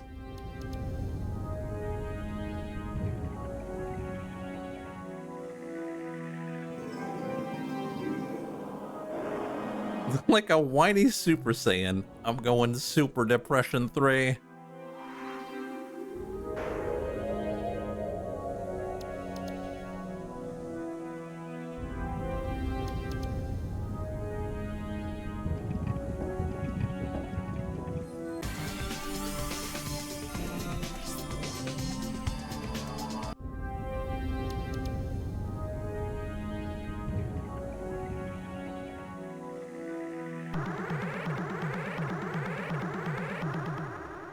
No, your body can't handle this much mope. Leave us to ponder our grief. As do we. Go now with neither malice nor joy.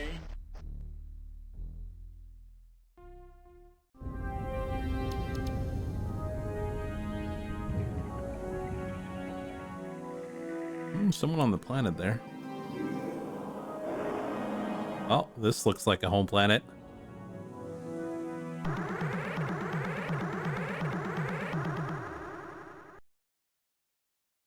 Just go away.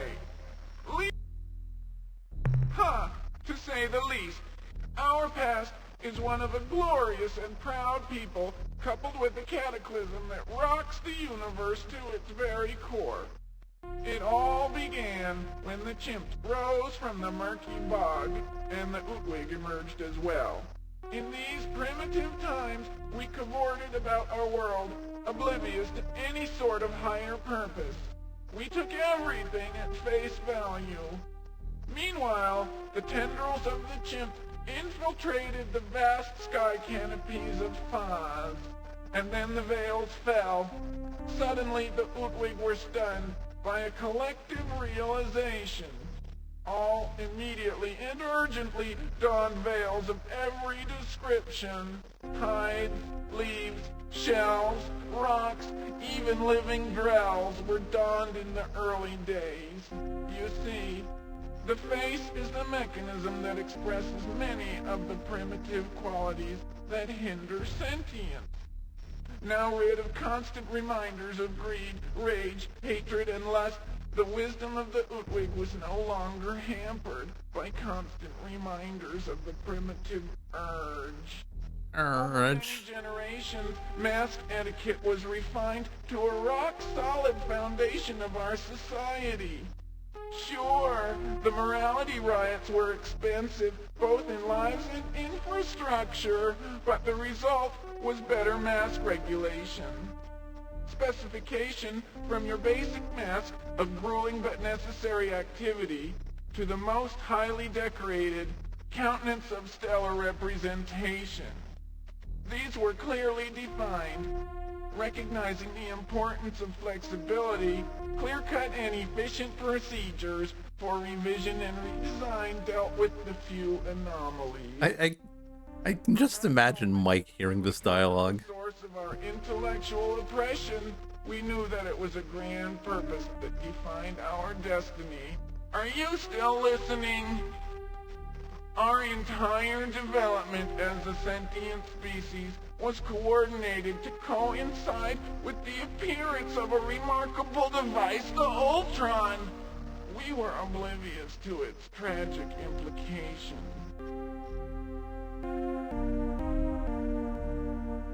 Is this Mike? No, I said, if Mike heard this dialogue, what would be his reaction? In order for you to truly understand the situation, you need to know more about the Ur-Quan. No, it's definitely you. Capabilities. You see, when the Druze discovered the Ur-Quan, they knew that it was ours. The Druze were compelled by intrinsic universal direction to take it to where it has always belonged. They brought it to us. Oh, the Ur-Quan. It assured total and complete meaning of life for all, the universal. With the Ur-Quan in hand, I could sense not only your motivations and desires, but your purpose. I could act upon these things in ways that would most likely seem mysterious, if not, well, daft. Years later, you would herald our participation in your development as the turning point for your species. The Druze were only one of the few to benefit in this way. Even now, holy shit, they are puzzled by the way we rewarded them for the delivery of the Ur-Quan to its correct place. In 24 years, 2 months, and 3 days, they will all dance the dance of jubilation. Indeed, the Ur-Quan has allowed us to fundamentally change the Druze forever. The Supocs, too, received many benefits from our use of the Ur-Quan. They can testify to... Who's the Supocs?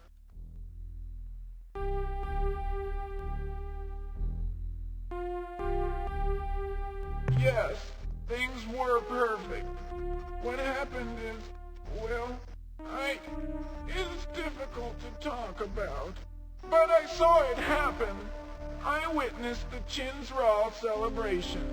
I felt the Ur-Quan fill the empty place that I did not know was there. I saw the Grand Proctor pass it to, well, they say that the Chief Gru did not know that it was so heavy and slippery. Perhaps it was a combination of factors. Some who have reviewed the records claim it was actually a conspiracy. The Commission investigation officially stated that the Ur-Quan was rendered inoperative by the fall to the ground. Yet many feel that the whole story has not yet been told. As it struck the ground, I saw its glow fade.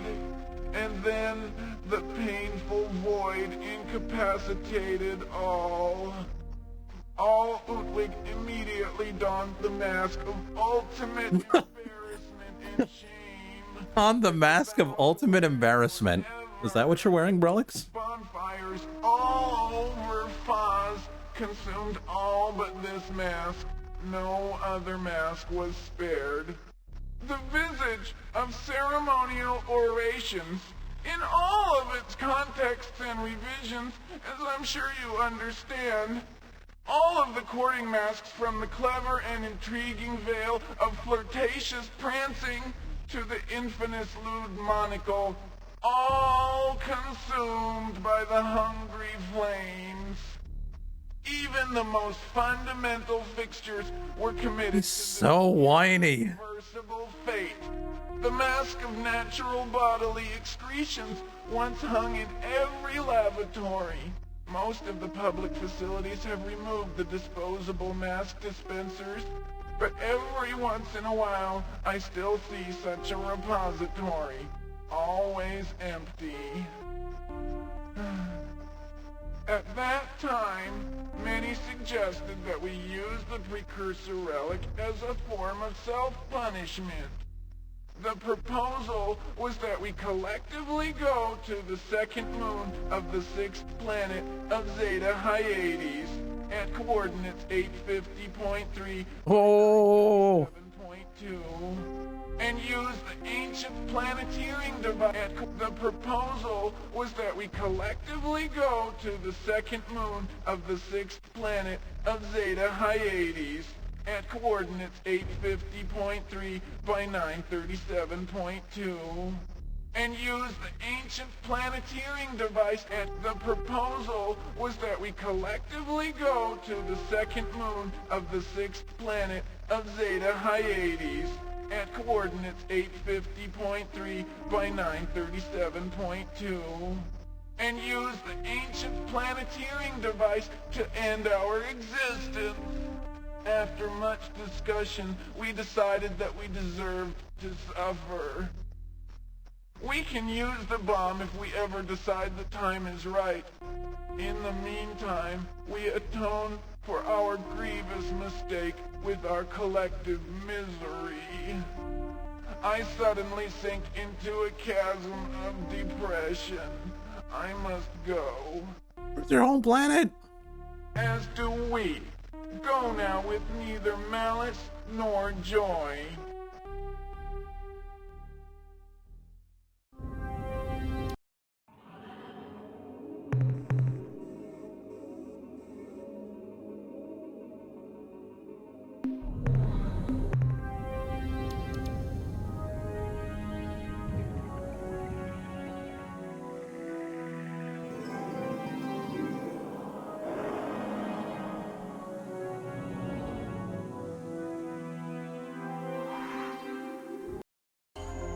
No.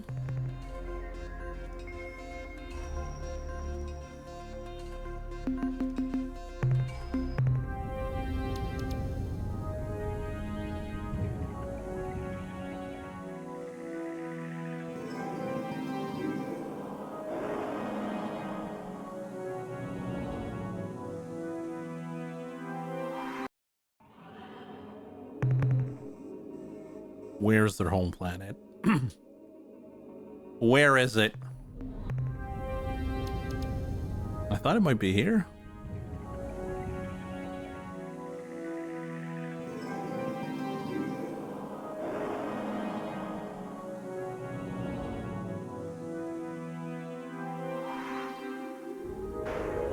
And also, where are the Supocs? We haven't seen the Supocs. We don't even know what the Supocs are.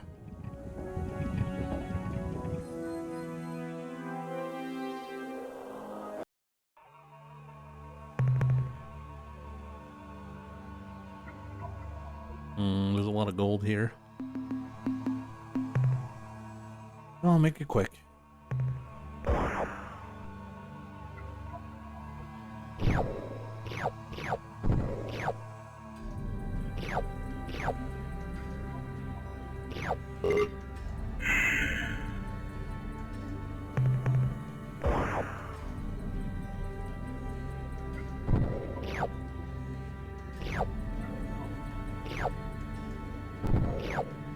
I could shoot them, but whatever.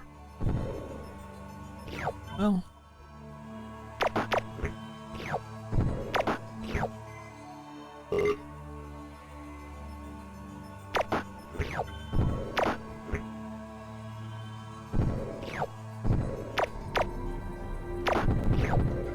Alright, let's get out of here.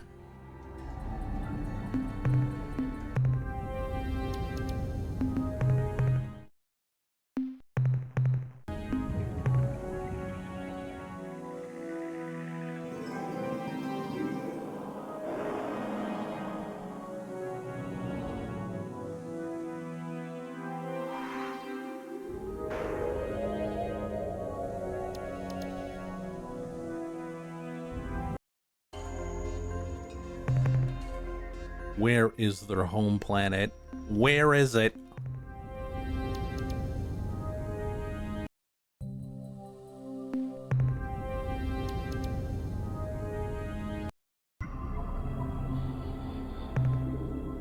And the funny thing is, we don't even know if we have all the items. I'm assuming we do, but we might not.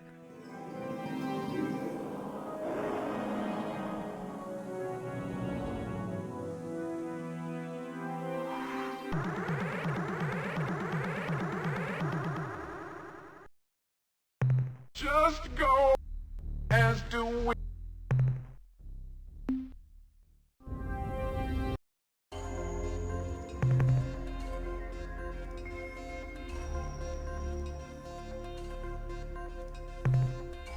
We could collect this. We're kind of broke.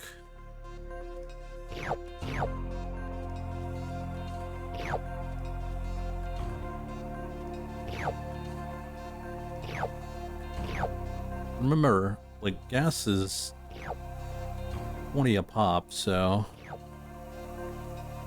we're already down 200. Not 200, but 100.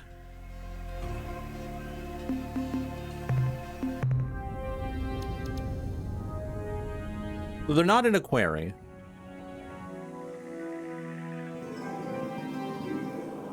Presumably. They might be on the pink planet, but why would there be so many ships here?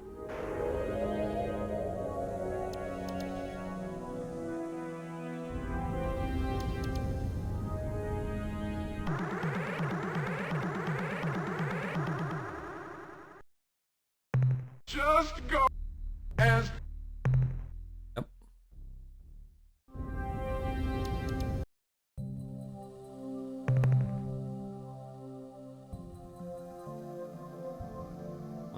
I'm going.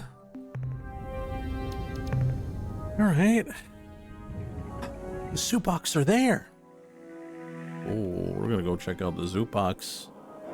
Zeta. All right, go check out Zeta.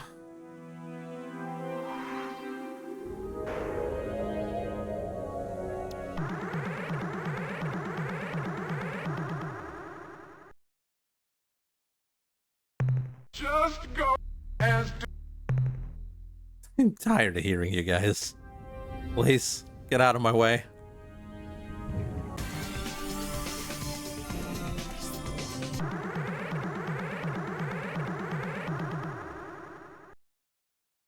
Just go as do we. I'm going.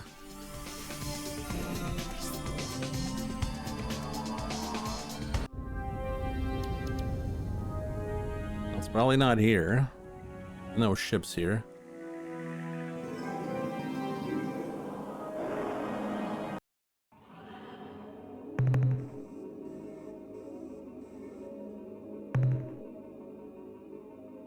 Wait, what?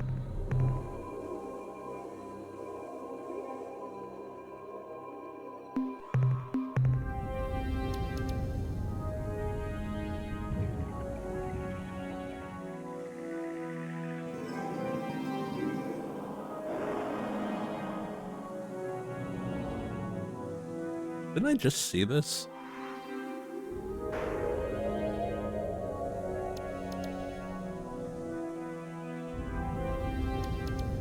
Yeah, there's no one here.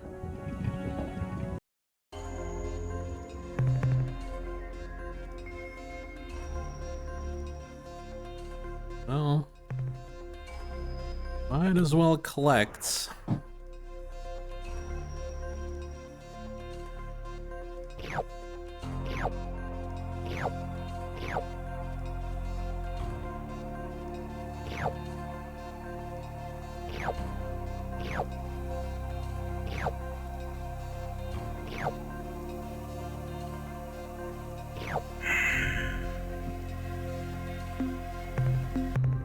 All right, we're gonna go to Beta.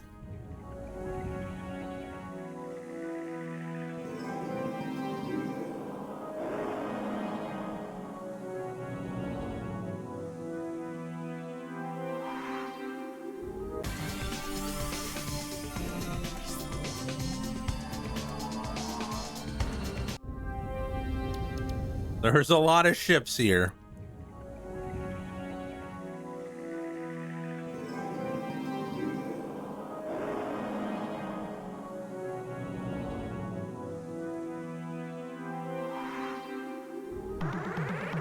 All right, Beta Quarry. That's where they are.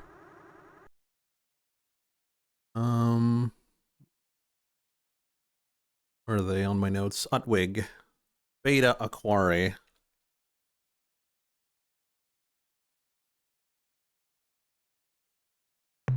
Normally, we would not bother to acknowledge your presence, but you find us in a state of moderate depression instead of our normal cycle of self-destructive tendencies. As do we. Go now with neither malice nor joy. Hmm?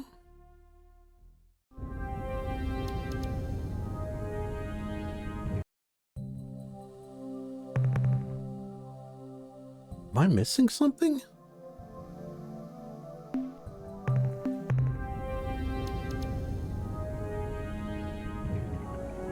Oh.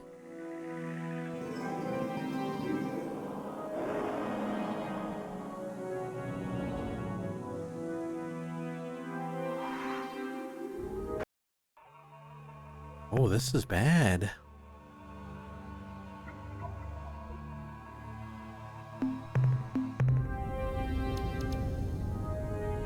Where would their machine be? The Ultron.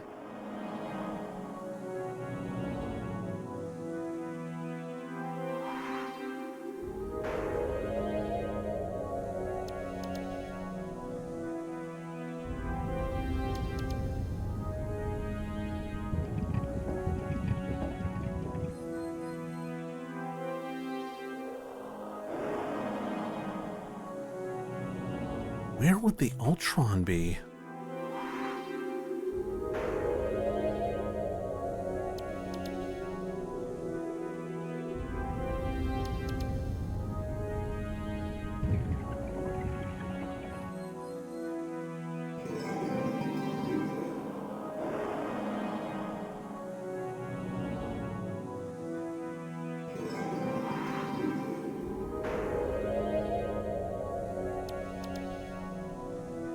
You did say Faz? I'm curious. Is there a Faz? No.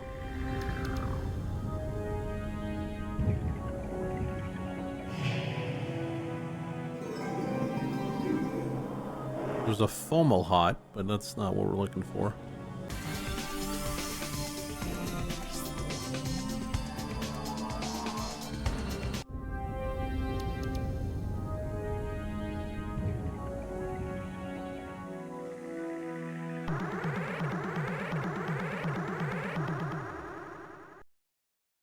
Oh! Rainbow World. Just go away. Leave us as do... Rainbow World. On Gamma Quarry 1.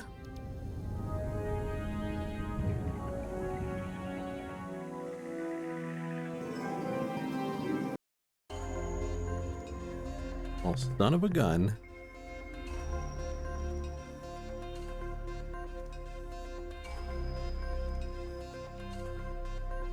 Is this game in the Mario Kart universe? Yes, of course.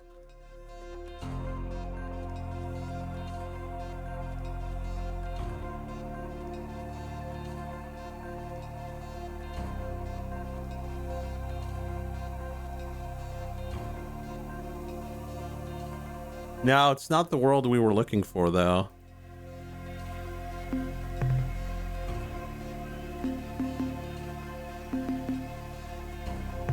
I mean, we can dispatch.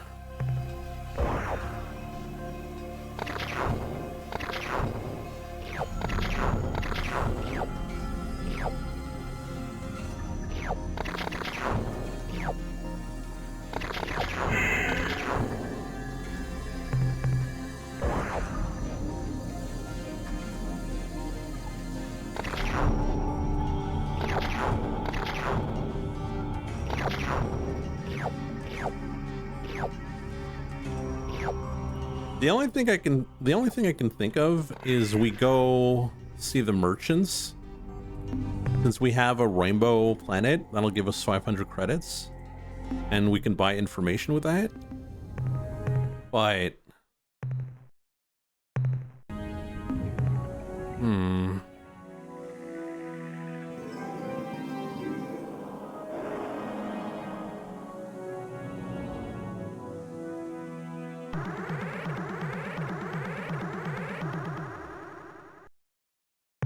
Just go, as do we.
I can also go scare the Spathy. We'll go do that.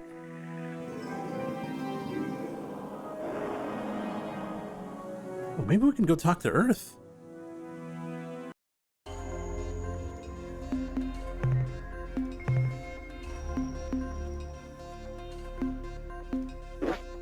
No, we can't talk to Earth? Oh, man. It's good to see you again, Captain. By the way, I thought you should know. Captain, I have an unpleasant topic to discuss with you, but this needs to be resolved right away. There's some kind of wild rumor blowing around the starbase that you have sold your own crew to the Druids slaves. Pretty crazy, huh? Look, Captain, I know you would never do anything like that, and I'm sorry I even had to mention this. But now I can assure everyone that this is just one of those damn fool lies that get spread during wartime. Thank you for your patience, Captain.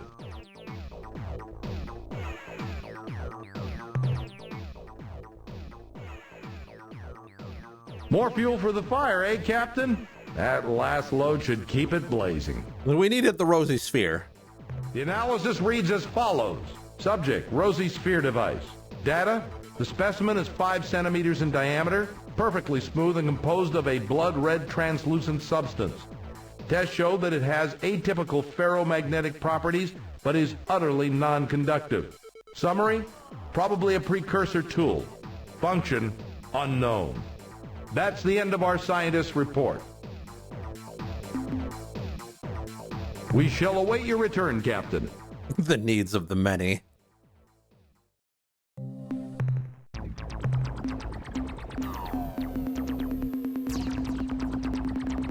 He traded them for junk? Oh. Maybe?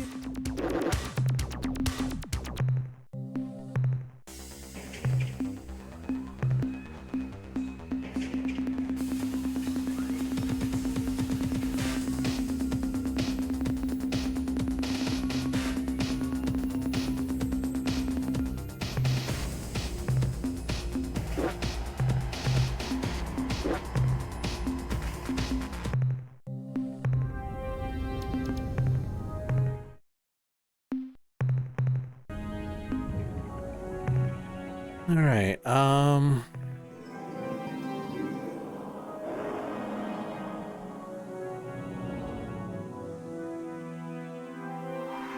gonna go here and see if I can get information. And once we do, we reload. And thus getting our information and not spending our credits. Cheating, as we could say.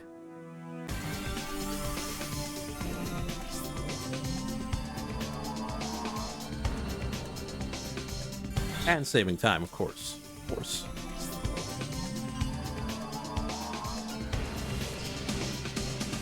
Am I proud of this? The needs of the many outweigh the needs of the few.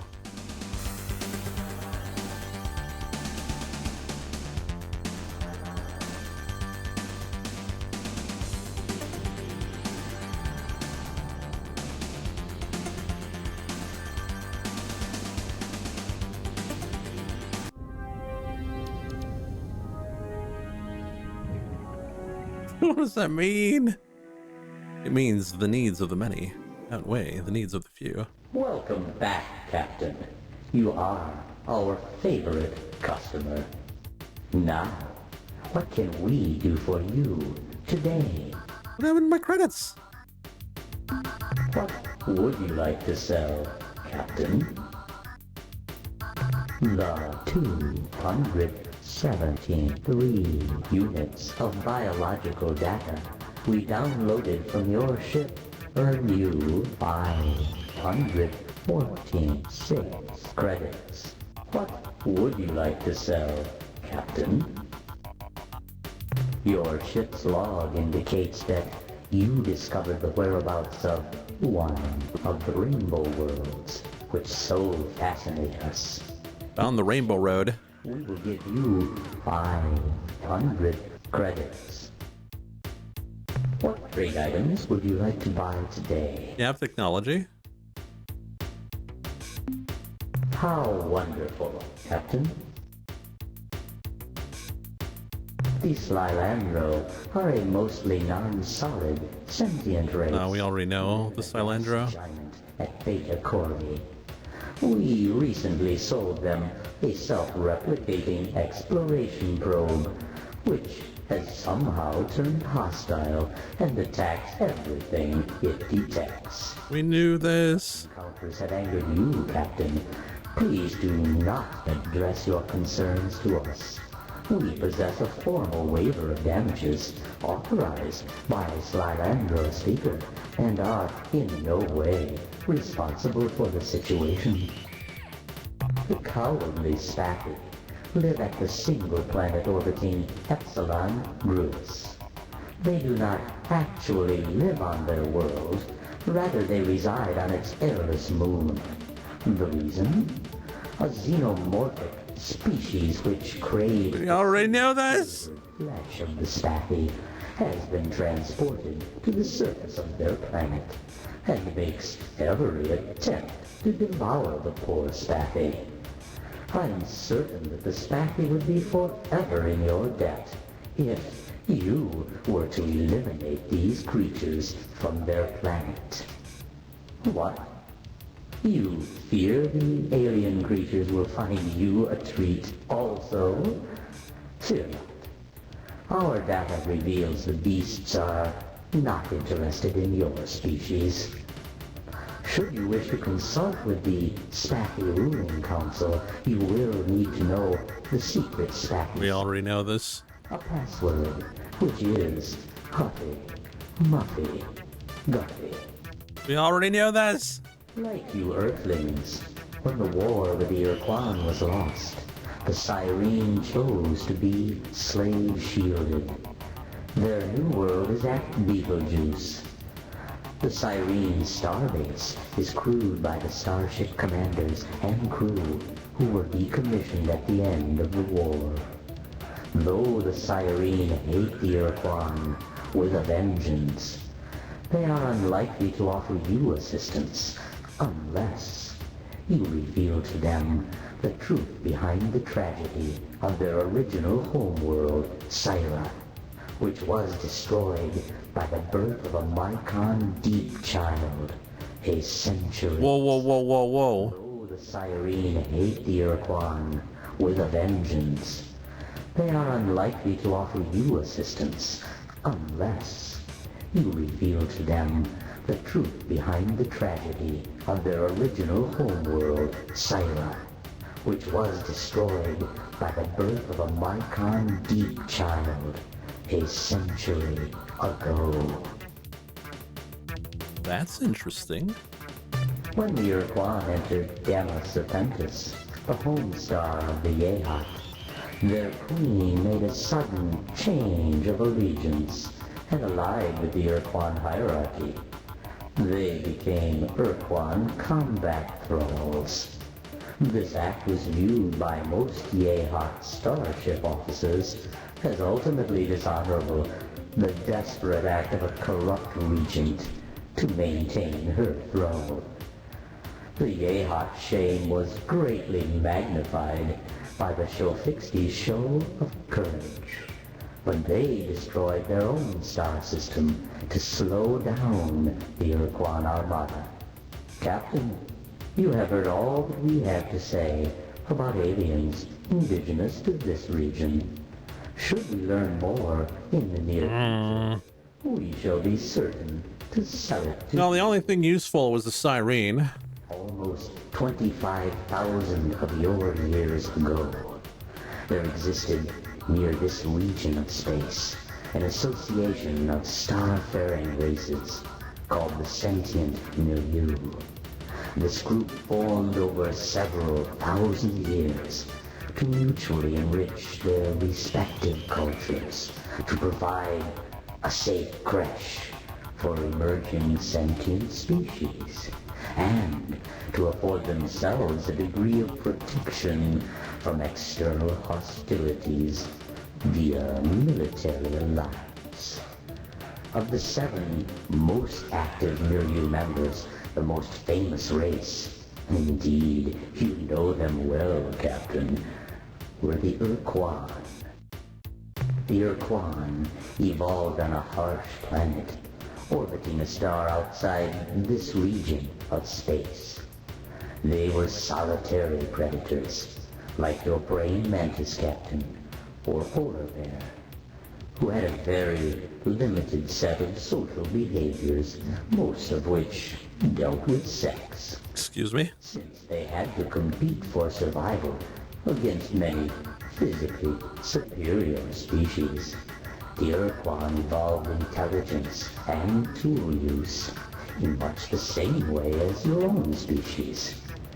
The Ur-Quan also learned to master their fierce territoriality, to build a cooperative planetary culture.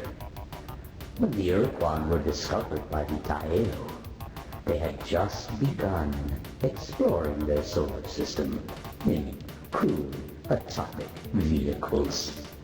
Although the Ur-Quan attacked what they thought to be an invader, the Taelo were patient. They explained the purpose of the sentient milieu and offered the Ur-Quan membership.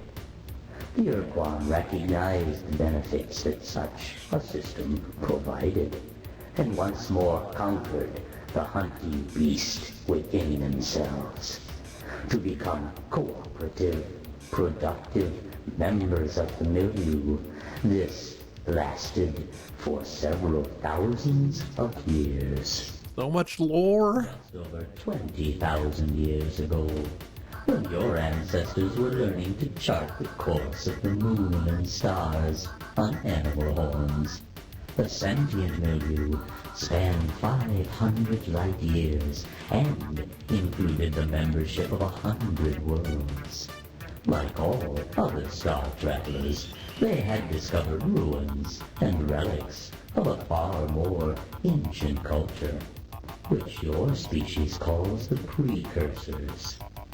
Explorers from many species spent their lives trying to piece together this ancient mystery, but of all races, The Ur-Quan were the most bold adventurers. Their scouts, flying single ships, penetrated far into uncharted space and landed a million worlds. On one such mission, a young Ur-Quan made planetfall on a small, life-bearing alien world to identify some anomalous energy readings, occasionally a sign of precursor installations. Instead, the Ur-Quan found a small, hideous creature, a Dinyari. Before the scout was able to defend itself, the Dinyari creature took control of the Ur-Quan's mind and commanded the scout to place the Dinyari aboard the Ur-Quan's ship, along with hundreds of its evil brood. Then, the Ur-Quan returned to the heart of the milieu, landing Oh no! on the planet. Within hours, every resident of the planet was a Dinyari slave. Within a month, Dinyari compelled starships and spread the evil, psychic creatures across the entire milieu. When the Dinyari took control over the milieu, one race fought back, the Taelo. These slow, quiet creatures were silicon-based life forms, but bore little resemblance to the modern Chenjesu. Taelo were natural immunes to the Dinyari's psychic compulsion. They were unaffected by the creature's power, and the Dinyari would not permit anyone to exist outside their control. So they ordered the remaining races of the milieu to attack and destroy the Taelo home planet. This planet was one of the few milieu worlds located in this region of space. I believe you call their star Delta Vulpeculae. Their home was a moon revolving about the second planet. I'm sad to say that the Taelo were, I believe you call their star Delta Vulpeculae. Their home was a moon revolving about the second planet. I'm sad to say that the Taelo were, indeed, eliminated. However, at the time of their devastation, they had completed a device which they thought would give other races psychic No, we already got it. their own. What happened to this device, this shield? It's hard to say. Maybe it was destroyed in the attack on their homeworld. Maybe not. We already got it. In the Dinyari's new empire, the Ur-Quan were the favored slaves. This is probably because the Ur-Quan were the most psychically sensitive, the most easily compelled. As the centuries of Dinyari dominance passed, what was once the sentient milieu deteriorated and degenerated into a great galactic gulag. Alien races which did not serve with the efficiency and speed demanded by the Dinyari were ruthlessly burned from the faces of their worlds. Hey there, Neme. The agents of this genocide were inevitably the Dinyari's favored pet, the Ur-Quan. After almost 2,500 years of unrelenting Dinyari control, there were only 4 living member races of the once great sentient milieu. By this point, the Dinyari had used genetic manipulation to split the Ur-Quan into 2 subspecies. The green Ur-Quan. Scientists, technicians, and administrators who were responsible for maintaining the limited infrastructure of the Dinyari civilization, and the Black Ur-Quan, who filled the ranks of basic laborer and combat soldier. Then, a chance discovery by an Ur-Quan named Za led to the violent overthrow of the Dinyari slave empire.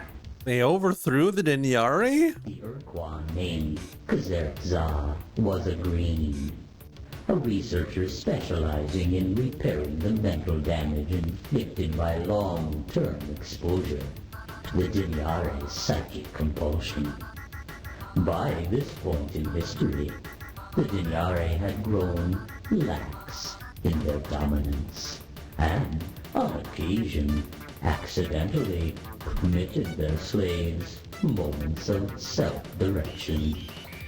Za was able to use those few scattered minutes to compose a theory. From its observations, Za realized that when a slave died, the Dinyari disconnected from the slave's mind, lest it too be dragged down to death. Further, the Ur-Quan scientist uncovered the fact that when a slave underwent great pain, the Dinyari temporarily disconnected, but that the degree of pain had to be extreme, nearly lethal. Za chose its moment carefully. It waited until it was near an open transmission unit. Then, in a short moment of mental freedom, the Ur-Quan injected itself with a dose of acidic poison, sending incredible waves of pain through its long body. In the few moments before its death, Za was able to wrest control of the transmitter to send word of its discovery across the planet and into space as well. Before the Dinyari knew what was happening, Ur-Quan everywhere were hacking at their own bodies with chunks of glass, burning themselves horribly, doing anything that would give them the few seconds of freedom necessary to find the nearest Dinyari and crush the bleeding creature. As they gained longer and longer periods of control, the Ur-Quan developed new tools and weapons to destroy their evil masters. The most gruesome of these devices was the excruciator, a mechanism which was inserted directly into the brain and generated a constant stream of agony. The Dinyari could not bring themselves to make the necessary mental connection with these tortured Ur-Quan. They were slaughtered by the thousands.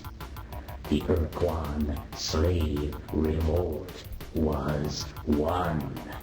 Pretty nice, Rusty, I'll tell you that. When the last Ur-Quan was free of psychic compulsion, when the last free Dinyari was dead, the combined might of the Ur-Quan starfleets met in orbit above the Dinyari homeworld. They had come together to make two important decisions.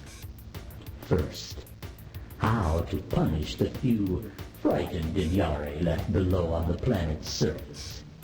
Second, how to ensure that never again would the Ur-Quan be made slaves. The first decision was made swiftly. The Dinyari would not be allowed to die. That was too kind a fate. Instead, the creatures would be genetically modified into sub-sentience. They would become dumb animals. These low creatures would be further debased by serving the Ur-Quan for all eternity in the most demeaning way the Ur-Quan could imagine, acting as translators, making physical contact with other species, whom the Ur-Quan now considered grossly inferior to themselves and revolting. The second decision, how to ensure their freedom permanently, caused great turmoil. Yeah? What was it? Following the successful Ur-Quan slave revolt, the Ur-Quan met to decide how to ensure their freedom. The Green Ur-Quan, who called themselves the Kazertza in honor of the Ur-Quan who triggered the revolt, wished to establish the Path of Now and Forever, which required that all other sentient species must become slaves of the Ur-Quan or be forever imprisoned beneath an impenetrable force shield. Leading the opposition to this plan was Korra, a charismatic fleet officer. Korra proposed a simpler alternative, the Eternal Doctrine. Simply put, the scheme called for the systematic eradication of all sentient life in the universe, aside from the Ur-Quan. Captain, if these positions seem to you extreme or unwarranted, you must remember that the Ur-Quan had been unwilling slaves for millennia, and that each of them had to remain in agony for years in order to defeat the Dinyarni.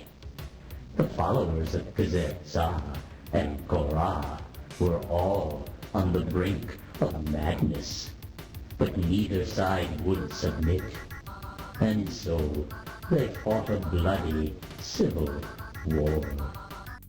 This is the last historical... Oh, we got all the information. The civil war between the Green Ur-Quan, the followers of Kazertza, and their opponents, the death-dealing Korra, lasted for decades. It is likely that they would have annihilated each other were it not for a chance discovery by Kazertza, a precursor battleship. The vessel was huge, many times the size of the Ur-Quan's vessels. The precursor ship sliced through the Korra forces in days. The Korra were defeated. However, in their victory, the Kazertza were humble. They realized that there was a chance that they were wrong, and the Korra were right. Instead of destroying the Korra, the Kazertza let them go, directing them to make their way through the stars, traveling against the spin of the galaxy. The Kazertza would travel in the opposite direction, and when the two Ur-Quan forces met, they would fight again in ritual combat, with the precursor battleship given to the winner. Oh boy. Captain, this is happening here and now. The Kazertza, the Ur-Quan who enslaved Earth, are fighting their ritual battle against the Korra in a large area centered near the Craterus constellation. If the Korra win this battle, Captain, the Kazertza will stand aside a large area. Kazertza, the Ur-Quan who enslaved Earth, are fighting their ritual battle against the Korra in a large area centered near the Craterus constellation. If the Korra win this battle, Captain, the Kazertza will stand aside and let them kill us all. We believe it is your destiny to prevent this from happening. We regret to say that you have exhausted our supply of genuinely valuable information. However, we do have many thousands of you. Oh, great. And that we will gladly sell you at a substantial discount. Are you interested? We thought not. Very well then. All right, well, Trade items would you like to buy? guess we'll buy some fuel and get out of here. How much fuel do you wish to purchase? Fuel transferred to your vessel. One last thing I want to do, and then we'll call it there.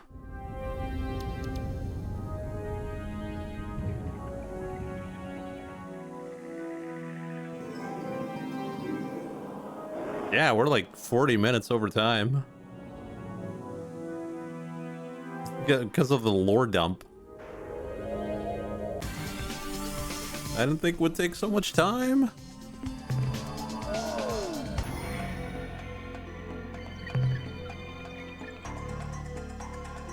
$46. 500.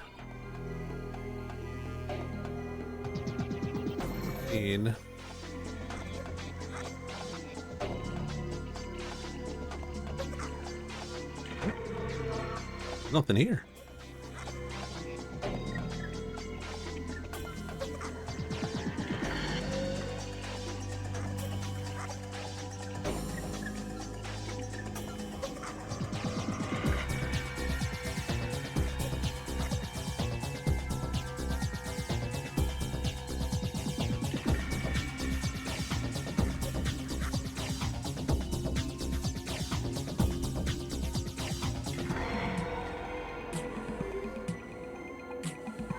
Huh?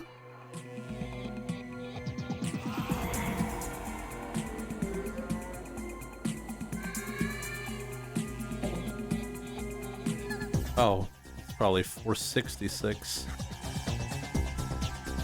Yeah, that makes more sense.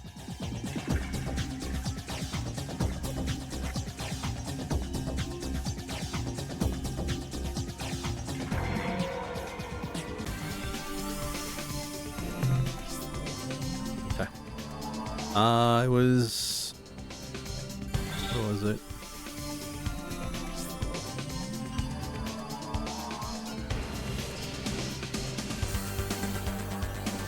$241. 360.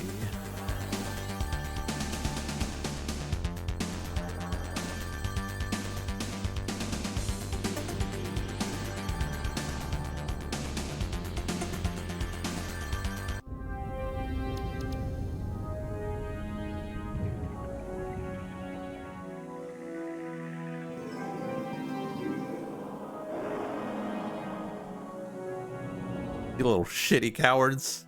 Get out of here.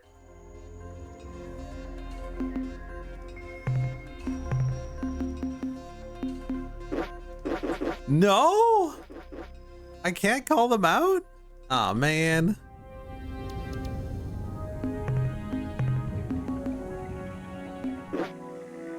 Oh, what do you know?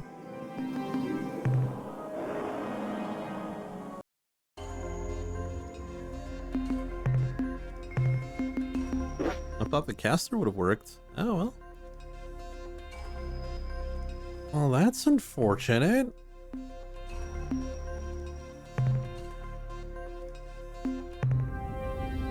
Okay, well, that sucks. We're gonna save here. And we're gonna call it there for tonight. Don't worry, we're gonna continue tomorrow. Don't have much time left, but we'll see how we can manage to fix all of this tomorrow night. We also have Metaphor in the afternoon, so that'll be pretty cool. On that, thanks for watching, and we'll see you next time.